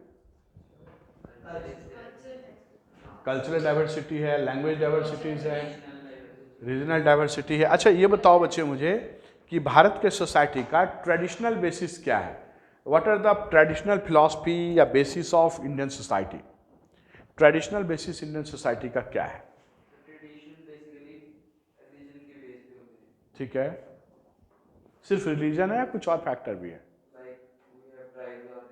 हाँ हाँ हाँ, जो हमारा फिलॉसफिकल बेस है हमारे सोसाइटी का, वो क्या बेसिस है, क्या कैरेक्टर्स हैं? फिलॉसफिकल बेसिस अभी हमने पढ़ा, पुरुषार्थ, धर्मा धर्मा कर्मा थ्योरी, राइट है, सेकुलराइजेशन, एक secular attitude, different different religion को एक साथ लेके चलना। अगर आपको रैंडम पूछ दिया फीचर ऑफ इंडियन सोसाइटी, तब आप सब कुछ लिख सकते हो, 12-15 पॉइंट मिल जाएगा। अगर आपको सेपरेट कर दिया, एंशियंट जनरली पूछता फीचर ऑफ इंडियन सोसाइटी, इससे 2 ही क्वेश्चन है, एक है फीचर ऑफ इंडियन सोसाइटी, दूसरा है डाइवर्सिटी इन यूनिटी। 2 क्वेश्चन इससे आ सकते हैं, ठीक है। तो मुझे बताओ कि मॉडर्न बेसिस की जो हम बात करते हैं तो क्या होता है मॉडर्न बेसिस का? कोई एग्जांपल बताओ मॉडर्न बेसिस का। इक्वालिटी है, सेकुलरिज्म है ना? What is Sanskritisation?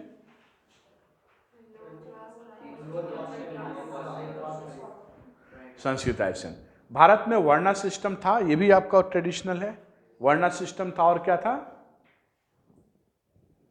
Cast system and varna system, right है। वर्णा सिस्टम में क्या था? कौन कौन से वर्ण है हमारे पास?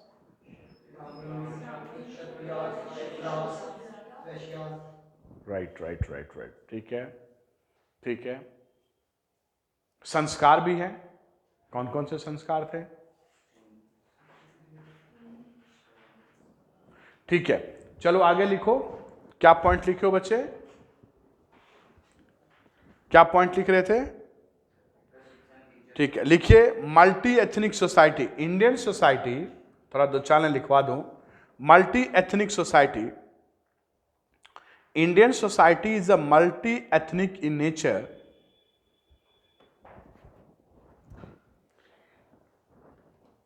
multi ethnic in nature due to coexistence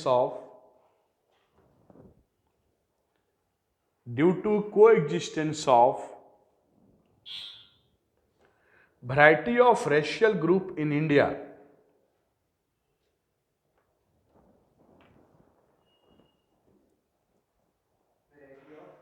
variety of racial group in India. India is home to almost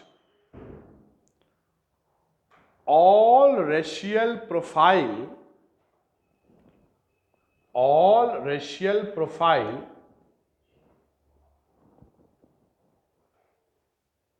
prevail in the world.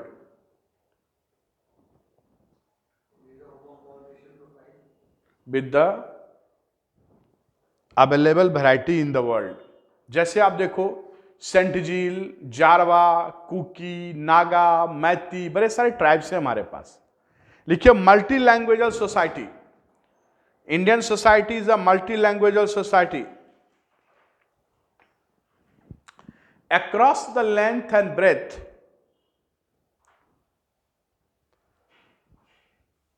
different number of people have a different spoken language.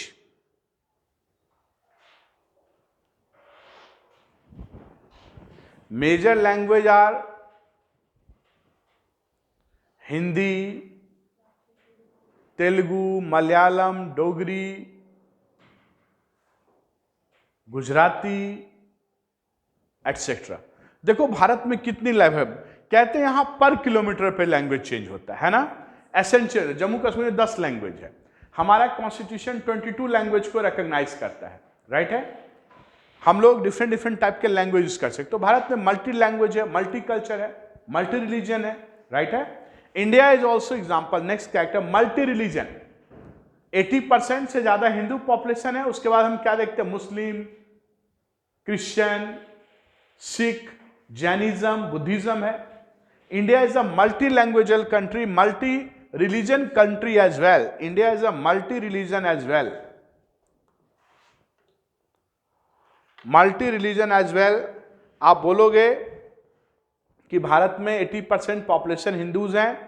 उसके बाद हम देखते हैं कि सिखों की संख्या भी है, मुस्लिमों की संख्या है, क्रिश्चियन है, बुद्धिस्ट है, जैनिज्म है, जोरास्ट्रियन है. राइट है. तो भारत में बहुत सारे लैंग्वेज है. उसके बाद भी हम रहते हैं. Now another point that is a patriarchal society. Patriarchal male dominated society.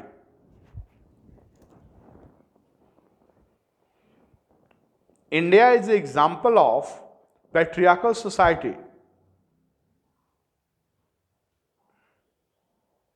Indian society is largely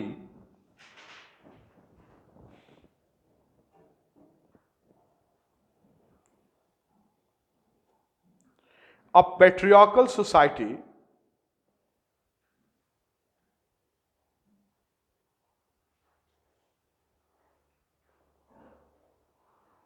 Male are dominating in nature as compared to women.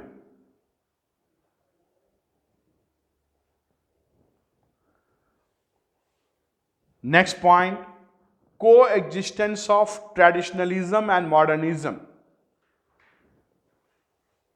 Coexistence of traditionalism and modernism.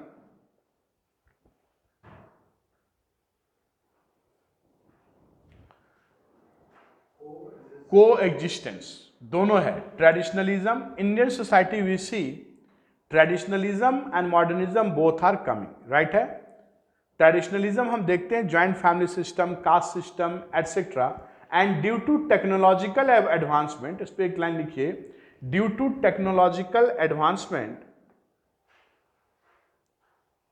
And impact of westernisation,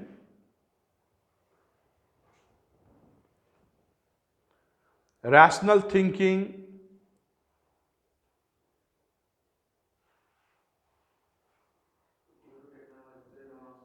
the impact of westernization, we see the rational thinking, secular outlook, modern education system,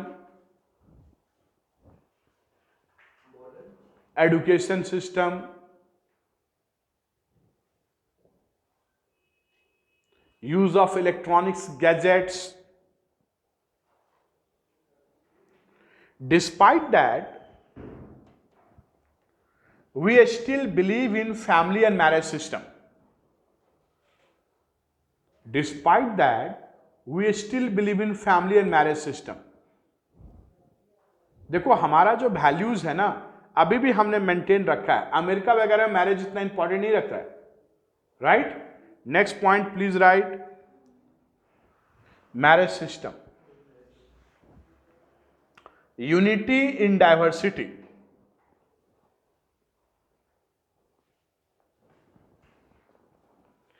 This is an inherent feature. This is an inherent feature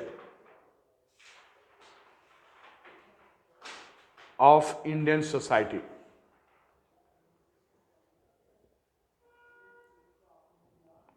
Inherent feature of Indian society. Diversity in Indian society found in Indian society is found in various level.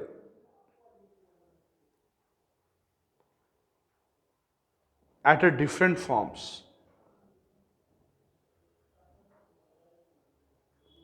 Cultural, language, religion, cultural, language, religion, etc.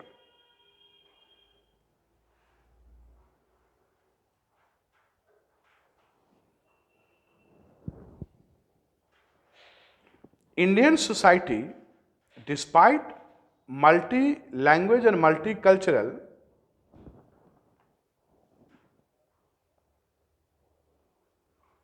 we found that there is a unity.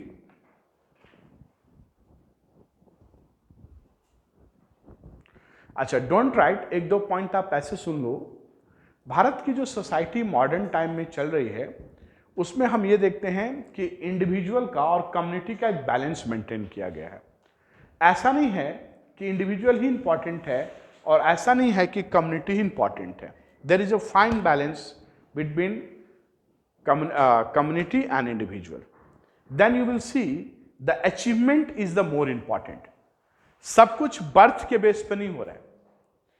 आपका achievement क्या है वो social status आपको decide करता है, right? ऐसा नहीं है कि आप किसी लिगेसी को कैरी फॉरवर्ड कर रहे हैं then you are a something. If you achieve something you will be recognized by society, right है? तो हमारे सोसाइटी में अभी हम क्या देखते हैं? क्लास डोमिनेट कर रहा है, राइट है? सेकुलर आइडिया डोमिनेट कर रहा है, मॉडर्निज्म डोमिनेट कर रहा है, राइट है? ये सारी चीजें, फ्रीडम, इक्वालिटी, लिबर्टी। तो अगर आपसे कोई इंडियन सोसाइटी कहता है तो you will write these are the character of Indian society, this is the silent feature of Indian society, right? It is a trend of Indian society. Caste system आज के time में decline हो रहा है। देखो कास्ट सिस्टम क्यों decline हो रहा है, उसकी वजह आपने तो देखा कि इंडस्ट्रियलाइजेशन प्रोसेस हुआ और साथ में अर्बनाइजेशन हुआ। अर्बनाइजेशन होने से आपका पड़ोसी क्या होगा वो आप डिसाइड नहीं करोगे। अगर उसके पास बहुत पैसा हो गया, अगर आप बहुत रिच हो तो आपके पास रह सकता हो। टीना डाई वाज अ शेड्यूल्ड कास्ट। बहुत सारे ऐसे लोग हैं। Getting my point? The point is that आप जो है सिर्फ कास्ट को लेकर नहीं चल सकते हो। तो अर्बनाइजेशन ने आपको स्पेस दिया। फिर आता है इंडस्ट्रियलाइजेशन, राइट है? इससे भी चेंजेस हुआ। आप खुद कहीं माइग्रेट हो गए हैं, नए नए लॉ वगैरह बने हैं। अब जैसे शेड्यूल्ड कास्ट एट्रोसिटी एक्ट है, अगर आप कुछ ऊट पटांग बातें कहेंगे you will be jail, you will be punished, right? साथ में संस्कृताइजेशन की प्रोसेस आ गई है, राइट? संस्कृताइजेशन का प्रोसेस है। फिर हम देखते हैं कि ज्वाइंट फैमिली सिस्टम कोलैप्स कर रहा है। तो ये सारी चीजें एक तरह से कास्ट के इफेक्ट को कम कर चुका है। तो भारत में पहले कास्ट था लेकिन ये कम हो चुका। अब देखो कुछ डाइवर्सिटी हम देखते हैं भारत में। आप देखो भारत में हम क्या देखते हैं कि डिफरेंट डाइवर्सिटी है फिर भी देश यूनाइटेड है। हालांकि कंट्री को बहुत सारा चैलेंजेज भी फेस करना पड़ रहा है। आप देखोगे इंटीग्रेशन के लिए कास्ट का प्रॉब्लम हो रहा है, कम्युनलिज्म हो रहा है, ज्योग्राफिकल प्रॉक्सिमिटी का शॉर्टेज है। डिस्पाइट दैट हम देखते हैं कि भारत में यूनिटी है in spite that number of diversity. So we will analyze the diversity in India, right? Because in India there are the different type of diversity, right? और उसी में diversity in unity, unity in diversity, unity in diversity. Do you agree? आप agree हैं इससे? बताइए, है agree? जैसे हम देखते हैं कल्चरल डाइवर्सिटी। क्या देखते हैं हम? Cultural diversity. Cultural diversity, culture, right. मैंने कहा भारत में डिफरेंट टाइप के रिलीजन पीपल्स हैं, राइट। अब देखो, हिंदू है, मुस्लिम है, सिख है, क्रिश्चियन है, बुद्धिस्ट है, जैनिज्म है ना। अब हमारा कल्चरल डाइवर्सिटी क्या है कि हिंदू अगर सेलिब्रेट कर रहा है होली, दीपावली, दुर्गा पूजा, राइट, तो दूसरे कम्युनिटी के लोग भी इन्वॉल्व हो रहे हैं। ईद हो, बकरीद हो, सभी कम्युनिटी के लोग जा रहे हैं, राइट है। आज बुद्धिस्ट का भी कुछ फंक्शंस है जहां पे लोग जाते हैं, कुछ ऐसे मंदिर से जहां लोग जा रहे हैं, राइट है। जैनिज्म के फेस्टिवल में हम लोग जा रहे हैं, राइट है। क्रिश्चियन का फेस्टिवल, फ्रेंडशिप डे देख रहे हो, वैलेंटाइन डे देख रहे हो, 31st night. So diversity in unity and unity in diversity culture में। फिर हम देखते हैं कि लैंग्वेज वाइज डाइवर्सिटी है, language diversity, because we all are Indian. Language diversity हम क्या देख रहे हैं कि कोई डोगरी बोल रहा है, कोई मलयालम बोल रहा है, कोई तेलुगु, कोई तमिल, कोई पंजाबी, कोई गुरुमुखी, कोई सिखिज्म, कोई भोजपुरी, कोई पुंछी बोल रहा है, लेकिन फिर भी हम इंडियन हैं। We all are unit. There is a vast diversity. Then हम क्या देखते हैं आपका कि ज्योग्राफिकल डाइवर्सिटी। भारत में एक ज्योग्राफिकल डाइवर्सिटी भी है। कैसे ज्योग्राफिकल डाइवर्सिटी है? अगर हम राजस्थान चले जाए बच्चे, वहां थार का डेजर्ट है। क्या है? रेगिस्तान थार, ड्राई, राइट। इसी तरह अगर हम कहां चले जाएंगे, चेरापूंजी असम, वहां रेनफॉल बहुत हो रहा है, वहां भी एक डाइवर्सिटी हम देखते हैं। Despite that we all are united, despite that we all are Indians, right. So this is the diversity, okay? So diversity is the core factors, हमें यूनाइट कर रहा है। ऐसा नहीं है कि राजस्थान का कोई बंदा आ रहा था हम उसके साथ डिस्क्रिमिनेट कर रहे हैं, या कोई चेरापूंजी का बंदा आ रहा था हम उसको डिस्क्रिमिनेट कर रहे हैं, राइट है। हम एथनिक डाइवर्सिटी भी देखते हैं। भारत में क्या देखा है? Ethnic diversity is there, ethnic diversity. Ethnic diversity, अगर आप नॉर्थ ईस्ट में चले जाएंगे, वहां आप देखोगे डिफरेंट टाइप के एथनिक ग्रुप्स हैं। कुकीज, नागा, मैती, गारो, खासी, जैंतिया, ऐसे ग्रुप्स हैं। उसी तरह हम देखते हैं साउथ में टोडाज, नॉर्थ में आप जम्मू कश्मीर गादी, बकरवाल, लैपचा ट्राइब, गोंड, संथाल, है ना।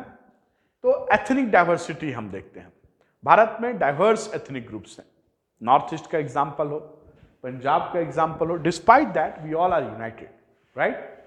सो इंडिया में डाइवर्सिटी बहुत है, राइट है। भारत में there is a diversity, and और डाइवर्सिटी के बाद हम देखते हैं कि काम हो रहा है। 2-3 पॉइंट लिखो। देखो, रिलीजियस डाइवर्सिटी लिखा है आपने। India is a land of, हाँ, रिलीजन डाइवर्सिटी 2-3 तो आपने लिख ही लिया है। Land of multiple religion apart from the tribal society,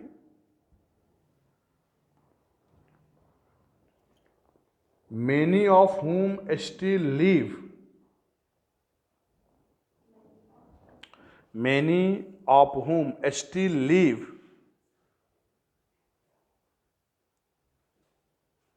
in the pre-religious state of animism,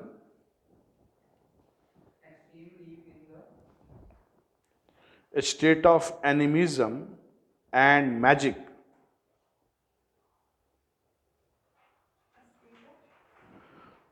Magic. We see in India 80%, more than 80% Hindus, 11.6% Muslims, six Buddhist and जैना etcetera. मैंने कहा कि भारत में 80%, more than 80% Hindus, Muslim 11.6%, Christian 2 point something, but don't write figure. Christian is there. There is a Buddhist and Jainism.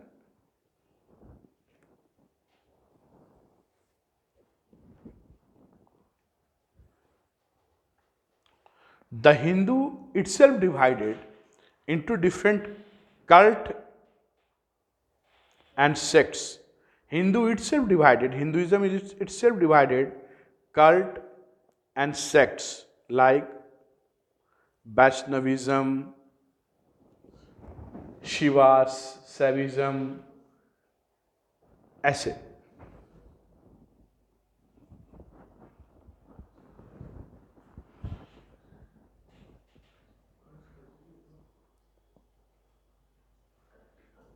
Cult. Then caste diversity also. Another diversity in India is that caste diversity. India is a country of caste. India is a country of caste.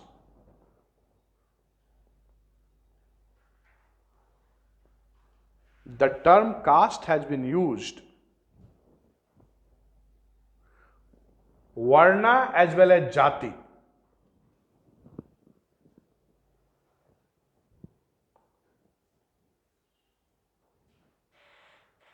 Varna is a fourfold division of society.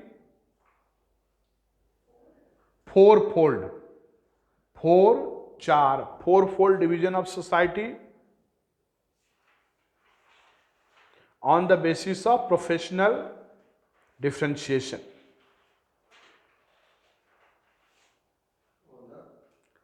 Fourfold division of society on the basis of profession.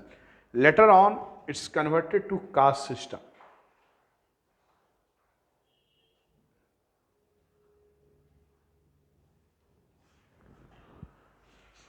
Cultural, geographical, language, ये सब तो आपने देख लिया। Ethnic में हम देखते हैं कि प्रोटोस्ट्रॉइड, मंगोलाइड, मेडिटेरियन, बहुत सारे हैं, राइट है, द्रविडियन है।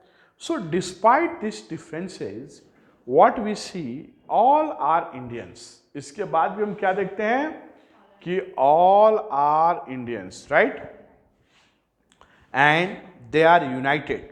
All are Indian, they are united and they working for the progress of the country, right hai? Despite huge differences, whether it's a geographical proximity, whether it's all, हम क्या देखते हैं कि भारत एक यूनाइटेड है, हम लोग सभी इंडियंस हैं, राइट है। From Kashmir to Kanyakumari is integrated, whole India is united, that is the core philosophy of our constitution, right है। तो हमने ये देखा कि भारत की सोसाइटी में डाइवर्सिटी है, भारत के सोसाइटी में कास्ट है, वर्णा सिस्टम है, लेकिन नए ट्रेंड भी आ चुके हैं जो हमारे इंडियन सोसाइटी का एक रिसेंट फेनोमेन है, राइट। अब आप इस पे एक दो क्वेश्चंस लिखिए, जो मैं आपको क्वेश्चन दे रहा हूं, please write down a question. लिखिए, discuss the silent feature of Indian society. Discuss the silent feature of Indian society. Next question. In India, there is unity in diversity. Comment. In India, there is unity in diversity. Comment. Next question.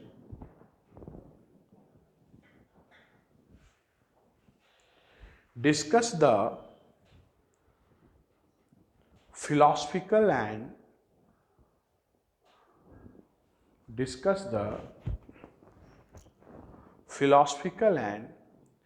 traditional basis of Indian society. Philosophical and traditional basis of Indian society. Do you see any recent trend or new trend in Indian society.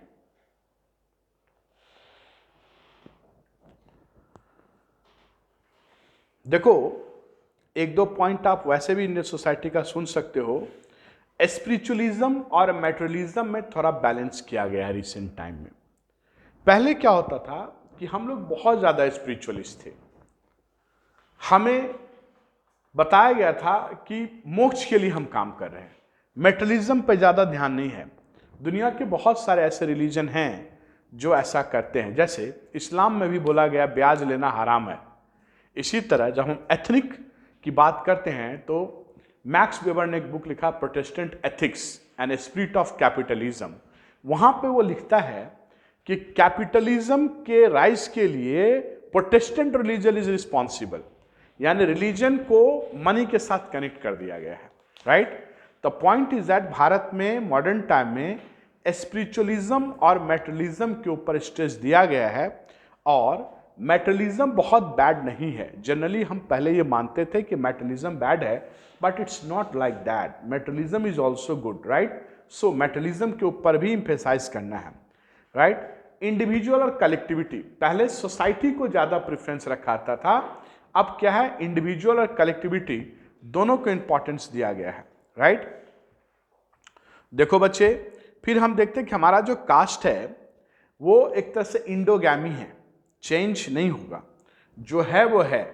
लेकिन class हमारा changeable है।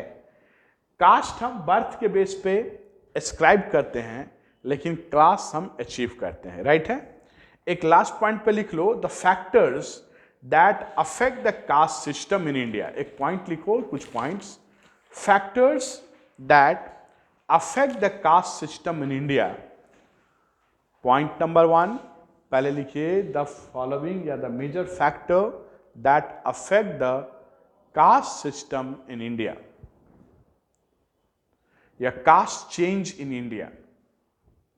Sanskritisation, हाँ first point Sanskritization, first point जो caste system को परिवर्तन करता है, change करता है, यह है संस्कृताइजेशन। सेकेंड पॉइंट वेस्टर्नाइजेशन, पश्चिमी देशों का प्रभाव, westernization. Third point modernization. Jogendra Singh नाम के एक बंदे जो थे एक्सपर्ट, उन्होंने मॉडर्नाइजेशन पे कहा है रैशनल एटीट्यूड, सेकुलरिज्म, इम्पैथी, ये सब मॉडर्नाइजेशन है, मॉडर्न व्यूज हैं, राइट। पहले क्या होता था बच्चे कि दलितों का अगर कोई प्रॉब्लम हो जाए तो अपर कास्ट के लोग हेल्प नहीं करते थे। नेक्स्ट पॉइंट है industrialization and urbanization. Industrialization and urbanization, मैं ज्यादा फास्ट तो नहीं बोल रहा हूं, अगर बोलूं तो थोड़ा सा ठीक और स्लो हो जाएंगे। Industrialization and urbanization. Next point democratic decentralization, democratic decentralization. Next point major legislative provision oblique constitutional provision, legislative provision oblique constitutional provision, मतलब बहुत सारे लॉ जो है कास्ट सिस्टम को एंड करने के लिए काम कर रहे हैं, that they don't accept in caste. And then caste and politics. Next point is that the caste and politics. हम क्या डिस्कस कर रहे हैं कि भारत में कास्ट सिस्टम कैसे चेंज हो रहा है, कैसे कास्ट सिस्टम परिवर्तन हो रहा है। तो मैंने आपको कहा कि संस्कृताइजेशन, आप समझ चुके होंगे कि साउथ इंडिया में जो एक ट्रेंड आया, एमएन श्रीनिवास जी ने एक कंसेप्ट दिया है कि लोअर कास्ट अपर कास्ट के ट्रेंड को प्रैक्टिस कर रहा है, फॉलो कर रहा है। तो ये चीज़ें जो है कास्ट सिस्टम को परिवर्तन कर रहा है, कास्ट में नया ट्रेंड ला रहा है, कास्ट को चेंज कर रहा है, राइट। छोटे छोटे कास्ट अब खत्म हो रहे हैं और बहुत लोग बड़े कास्टों को फॉलो कर रहे हैं, हालांकि शहरों में आज वो चीज़ें नहीं हैं। नेक्स्ट पॉइंट क्या कहा था मैंने? वेस्टर्नाइजेशन। देखो वेस्ट का जो इम्पैक्ट है भारत में, ब्रिटिश रूल पलासी के बाद हम देखते हैं, लेकिन 1848 के बाद हम देखते हैं कि वेस्ट का बहुत इम्पैक्ट है। वेस्ट ने भारत में एक सेकुलर आइडेंटिटी दिया, कास्ट अनटचेबिलिटी के खिलाफ उसने काम किया, साथ में कास्टों को रिप्रेजेंटेशन देने की बात कही, और वेस्ट ने जो हमें डेमोक्रेटिक वैल्यू दिया, आइडिया ऑफ लिबरलिज्म दिया, आइडिया ऑफ सोशलिज्म दिया। लिबरलिज्म है, सेकुलरिज्म है, इंडिपेंडेंट जुडिशरी है, रूल ऑफ लॉ है, ये सारी चीज़ें कास्ट सिस्टम को एंड करता है। वो ये मानता है कि कास्ट सिस्टम इंपॉर्टेंट नहीं है।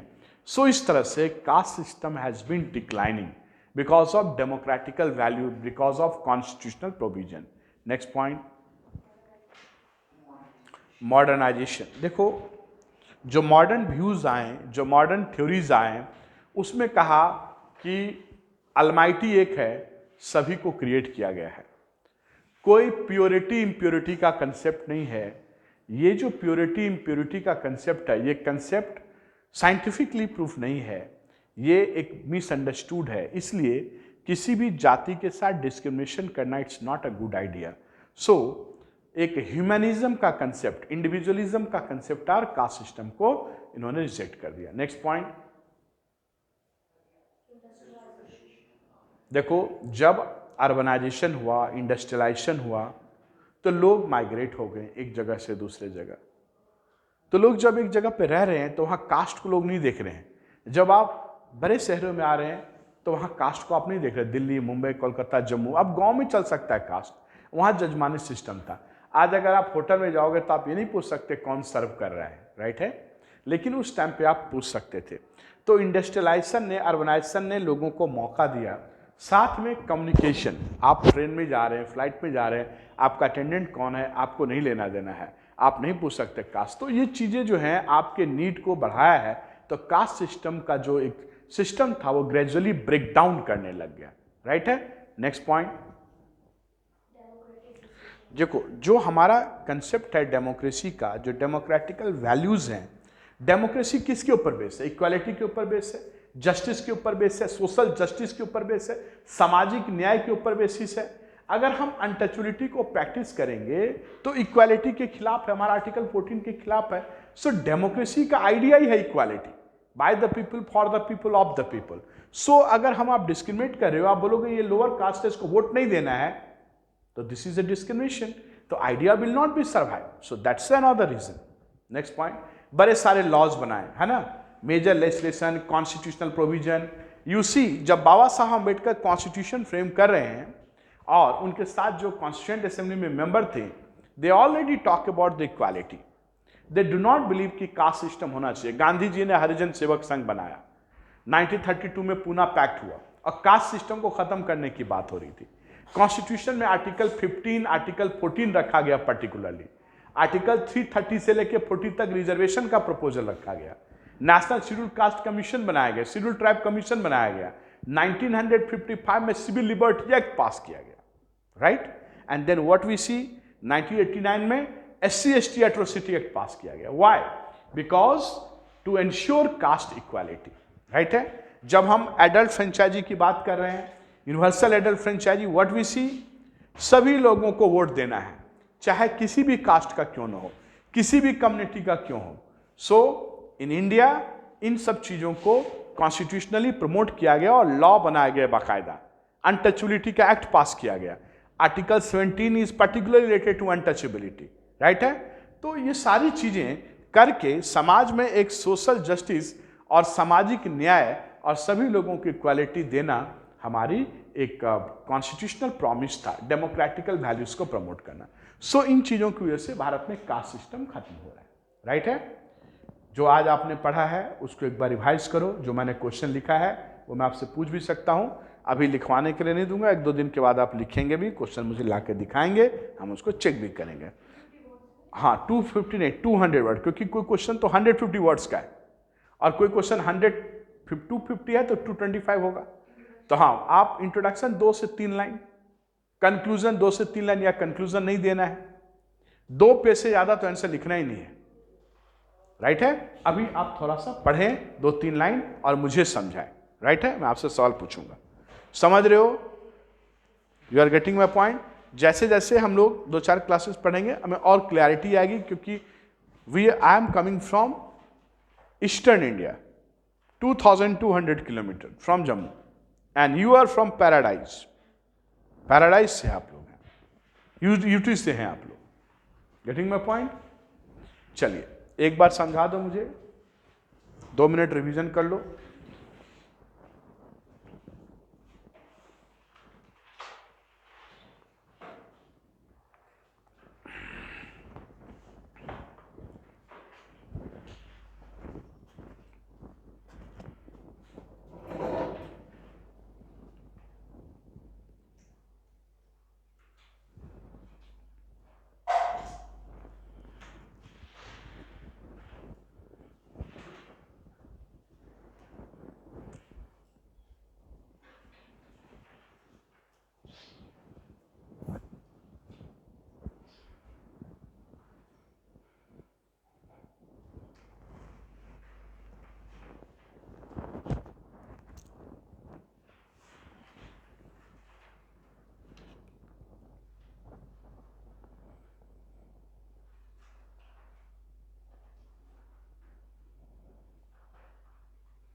सर जो आपने बेसिस इंडियन सोसाइटी का करवाया उसमें सिर्फ ट्रेडिशनल बेसिस है और कुछ नहीं है। नहीं देखो, मैंने आपको क्लासिफाई कर दिया, लेकिन ओवरऑल अगर आपको बोलेगा कि इंडियन सोसाइटी का क्या कैरेक्टर्स हैं, क्या फीचर्स हैं, तो आप सभी बताओगे। ये जो मैंने ट्रेडिशनल, फिलोसफिकल, ये तो मैंने माइक्रो एनालिसिस किया।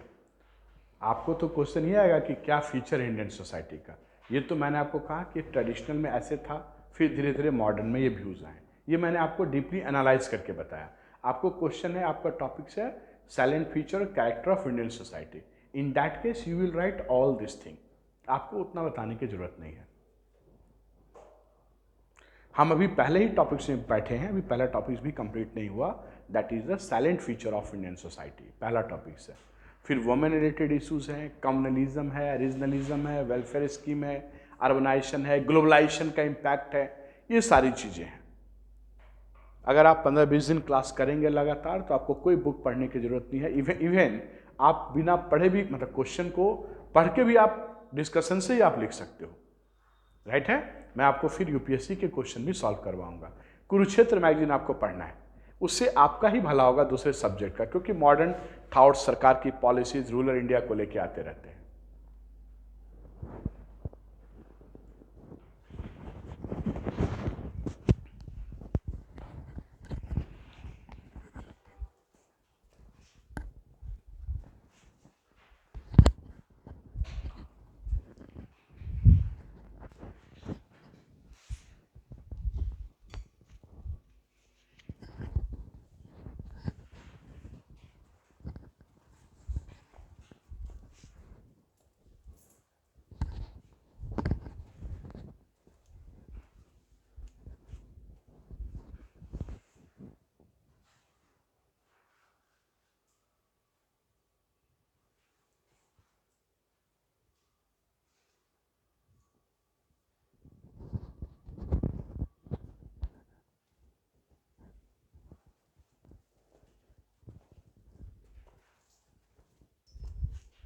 सर वेस्टर्नाइजेशन और मॉडर्नाइजेशन में कुछ डिफरेंस है? हाँ देखो, अगर टेक्निकली बोला है तो थोड़ा बहुत डिफरेंस है, अदरवाइज दोनों को लोग सिनोनिमस मानते हैं। अब जैसे वेस्टर्नाइजेशन में हमारा फूड, कल्चर, ये सारी चीज़ें भी थोड़ी बहुत चेंज हो रही हैं।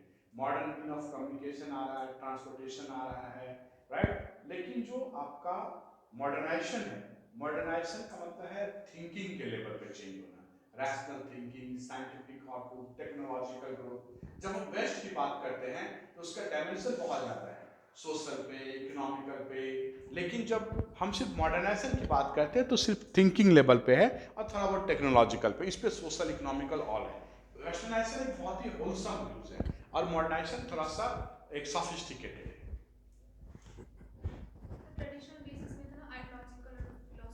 हाँ, आइडियोलॉजिकल और फिलोसफिकल मैंने क्लासिफाई कर दिया कि ट्रेडिशनल बेसिस क्या है, यानी हमारी सोसाइटी में किस तरह से प्रथाएं चली आ रही हैं, क्या क्या चीज़ें हैं जो बेस बनाता है। जैसे मैंने आपको कहा कर्मा थ्योरी, पुरुषार्थ थ्योरी, वर्णा सिस्टम, रीबर्थ थ्योरी, संस्कार थ्योरी, ये हमारे सोसाइटी का ट्रेडिशनल बेस है।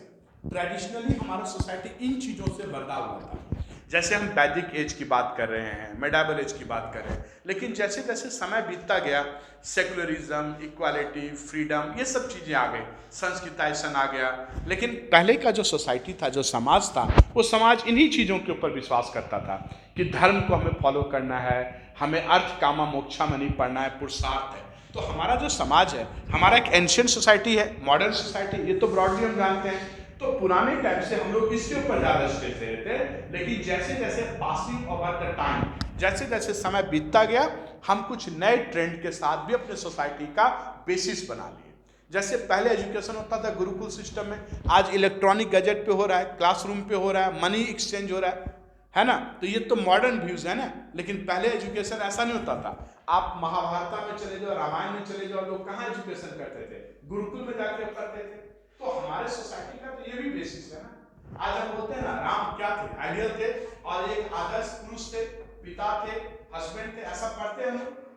सीता का कैरेक्टर हम पढ़ते हैं। सो हमारा आइडियल है, ये हमारी सोसाइटी की परंपरा है, ये हम कह रहे हैं। जरूरी नहीं है कि आज हम सब चीज को रिजेक्ट ही कर दे रहे, सबको हम एक्सेप्ट ही करें। जैसे मैंने कहा ज्वाइंट फैमिली सिस्टम, आज न्यूक्लिएटेड फैमिली सिस्टम आ गया।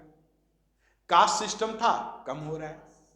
तो अगर आपसे पूछता है एग्जाम में कि डाइवर्सिटीज क्या हैं या हमारे सोसाइटी में क्या कैरेक्टर्स हैं, तो आप होलसम भी लिख दोगे, कोई दिक्कत नहीं है। ये तो मैंने आपको समझाने के लिए थोड़ा डीप लेवल पे, राइट। तो चलो इसका सवाल का जवाब दो, क्या क्या डाइवर्सिटी है इंडियन सोसाइटी में? What are the major diversity in Indian society? Right. उसके बाद ठीक है, क्या है, व्हाट आर, मैं सीधा क्वेश्चन पूछ रहा हूं, what are the character of Indian society? What are the silent feature of Indian society? ठीक है,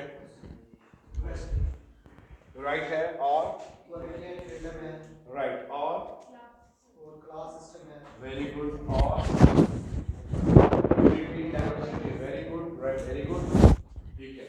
आज वर्णा सिस्टम है नहीं, पुराने टाइम में चलता है, राइट है, वेरी गुड, वेरी गुड।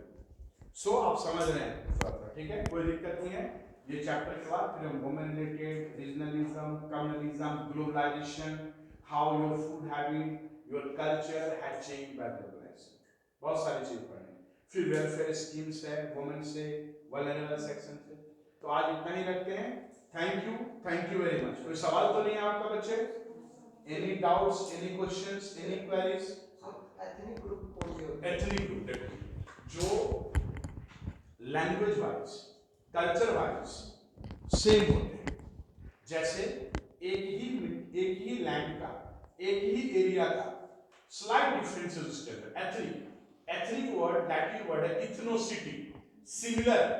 जैसे नागालैंड में भी आपने सुना होगा, मणिपुर में सुना होगा, कुकीज और नागा एक ही जगह रह रहे हैं, एथनिक कॉन्फ्लिक्ट हो रहा है। जैसे सपोज करो जम्मू कश्मीर में कश्मीरी पंडितों के साथ लड़ाई हो रही है, एक ही जगह आप रह रहे हो, थोड़ी सी डिफरेंस है कल्चर में, लैंग्वेज में। आप अपने लोगों के साथ जब लड़ते हो स्लाइट डिफरेंस के बेसिस पे, जबकि आप वहीं के हैं, ऐसा नहीं कि नागा कुकीज आउटसाइडर के साथ लड़ रहे हैं, उसको बोलेंगे एथनिक ग्रुप, एथनिसिटी।